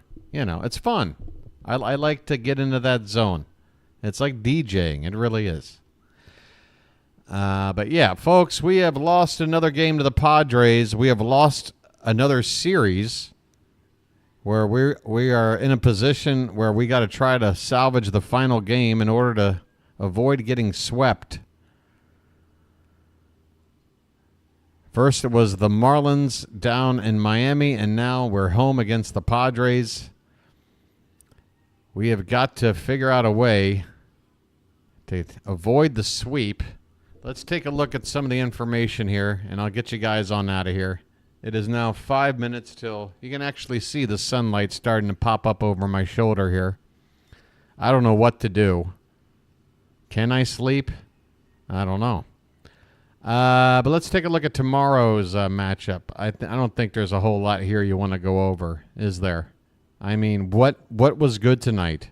Dean Kramer's start? I mean, just the one earned run His ERA went down. Cole Irvin, 2 innings, 5 hits, and 4 runs. Can we just go ahead and say it? Look, I'm not saying Cole Irvin is a great guy in the rotation. I just think he's a better fit. And I think vice versa for Albert Suarez. Yeah, player of the game, Cedric Mullins. No doubt, Nicholas, no doubt. Ced Mullins with a pair of hits, 4 RBI, drove in all the runs. And also had a double. So 6 total bases, 4 RBI. Big day for Mullins. You're welcome, sir. All right, we're going to look at tomorrow's matchup, and then I'm going to get the hell on out of here. Maybe one more look at the scoreboard here, out of town. Rangers final, lost to the Blue Jays. Rays shut out the Reds. Braves shut out the Mets. Phillies and Guardians scoreless. Let me go ahead and get that set up. I'm going to send you guys on over to the Phillies-Guardians game, which isn't a bad game to check out as a neutral fan. I mean, the Guardians could be a team we're trying to battle to make sure we get a bye week if we win a division. And the Phillies, hell, if we can get to that series, that just might be the team we take on. So, good matchup between 2 good teams here, and I'm going to send you on over there. Let's see. Tomorrow's game. Going to head on over to ESPN. Check the start time and the pitching matchup. It will be at 1:35 p.m. Eastern. Your boy will be on the air at 1:25 p.m. Albert Suarez is indeed announced, according to the ESPN page here, as the starter for Baltimore, with Randy Vasquez, right-hander, on the mound for the Padres. Vasquez 3-5 with a 4.17 ERA. And he's given up twice as many homers as Suarez in less innings of work. So let's hope, if the home run ball is the only way we can score, let's hope we can do it tomorrow. I don't know what to tell you, folks. I am absolutely exhausted. I want to thank everybody for showing up today. Pocket Watch, I'm so happy you're here. Pocket, hold on, Pocket. And I want to thank you very much for that. I really do. Pocket Watch, I want to let you know that you might be personally responsible for helping this channel stay above water because, to be perfectly frank, I'm a little bit worried. Well, I'm not sure if I want to do a raid on their very first show, Pocket Watch. Like, I'm sure they're trying to introduce a lot of things. And I've also kind of been waiting for them to contact me to see if that's what they would like me to do. I've put the word out there. I've tweeted. I've emailed. So it feels a little strange. Well, Pocket Watch, maybe bring it up in chat today, and then maybe the next game I can do it. How about that? Would you mind finding that out for me? I honestly don't know what to do. I've tried my best to reach out personally, but I don't want to pester or annoy what they're doing over there. But I think with support from people like you and everybody else that goes over there, then perhaps we can sort of coexist. That's what I would like to do, coexist. But I'm fully committed to one job. I only want to do one thing. I want to call Orioles games. That's it. If people want to do podcasts, do things pregame, do things postgame, have all kinds of content every which way, that's fine. But when it comes to calling games, it's all I want to do. And I hope I can continue to do it. And see this channel continue to grow. But Pocket Watch, again, I really do want to thank you for shouting me out last night on their podcast and getting their attention so that they had to talk about it. It's progress, I hope. Thanks so much, guys. Really, honestly. This is a tough time here in terms of results for our team, but when it comes to this community and hanging out with you guys and, you guys having your faith in me and you enjoy what I'm doing, you appreciate what I'm doing, it means a whole lot. It really, really does. I can't say it enough, and I'll bug you about it. I'll say it every damn day. It means a whole lot. I'm going to go ahead and get out of here, guys. I hope you have a good rest of your Saturday. And honestly, I really do need to pass out here. It is 6 a.m., and I have had 1 hour of sleep so far tonight. If I go to bed now, maybe I can get unconscious before the sun is fully up. So that's the plan. Folks, come on back tomorrow at 1:25 p.m. in time for the 1:35 p.m. first pitch. Albert Suarez against Randy Vasquez. Until then, folks, again, have a good rest of your Saturday. This has been the Bird Watcher, and I'll chirp at you later. Goodbye, everybody.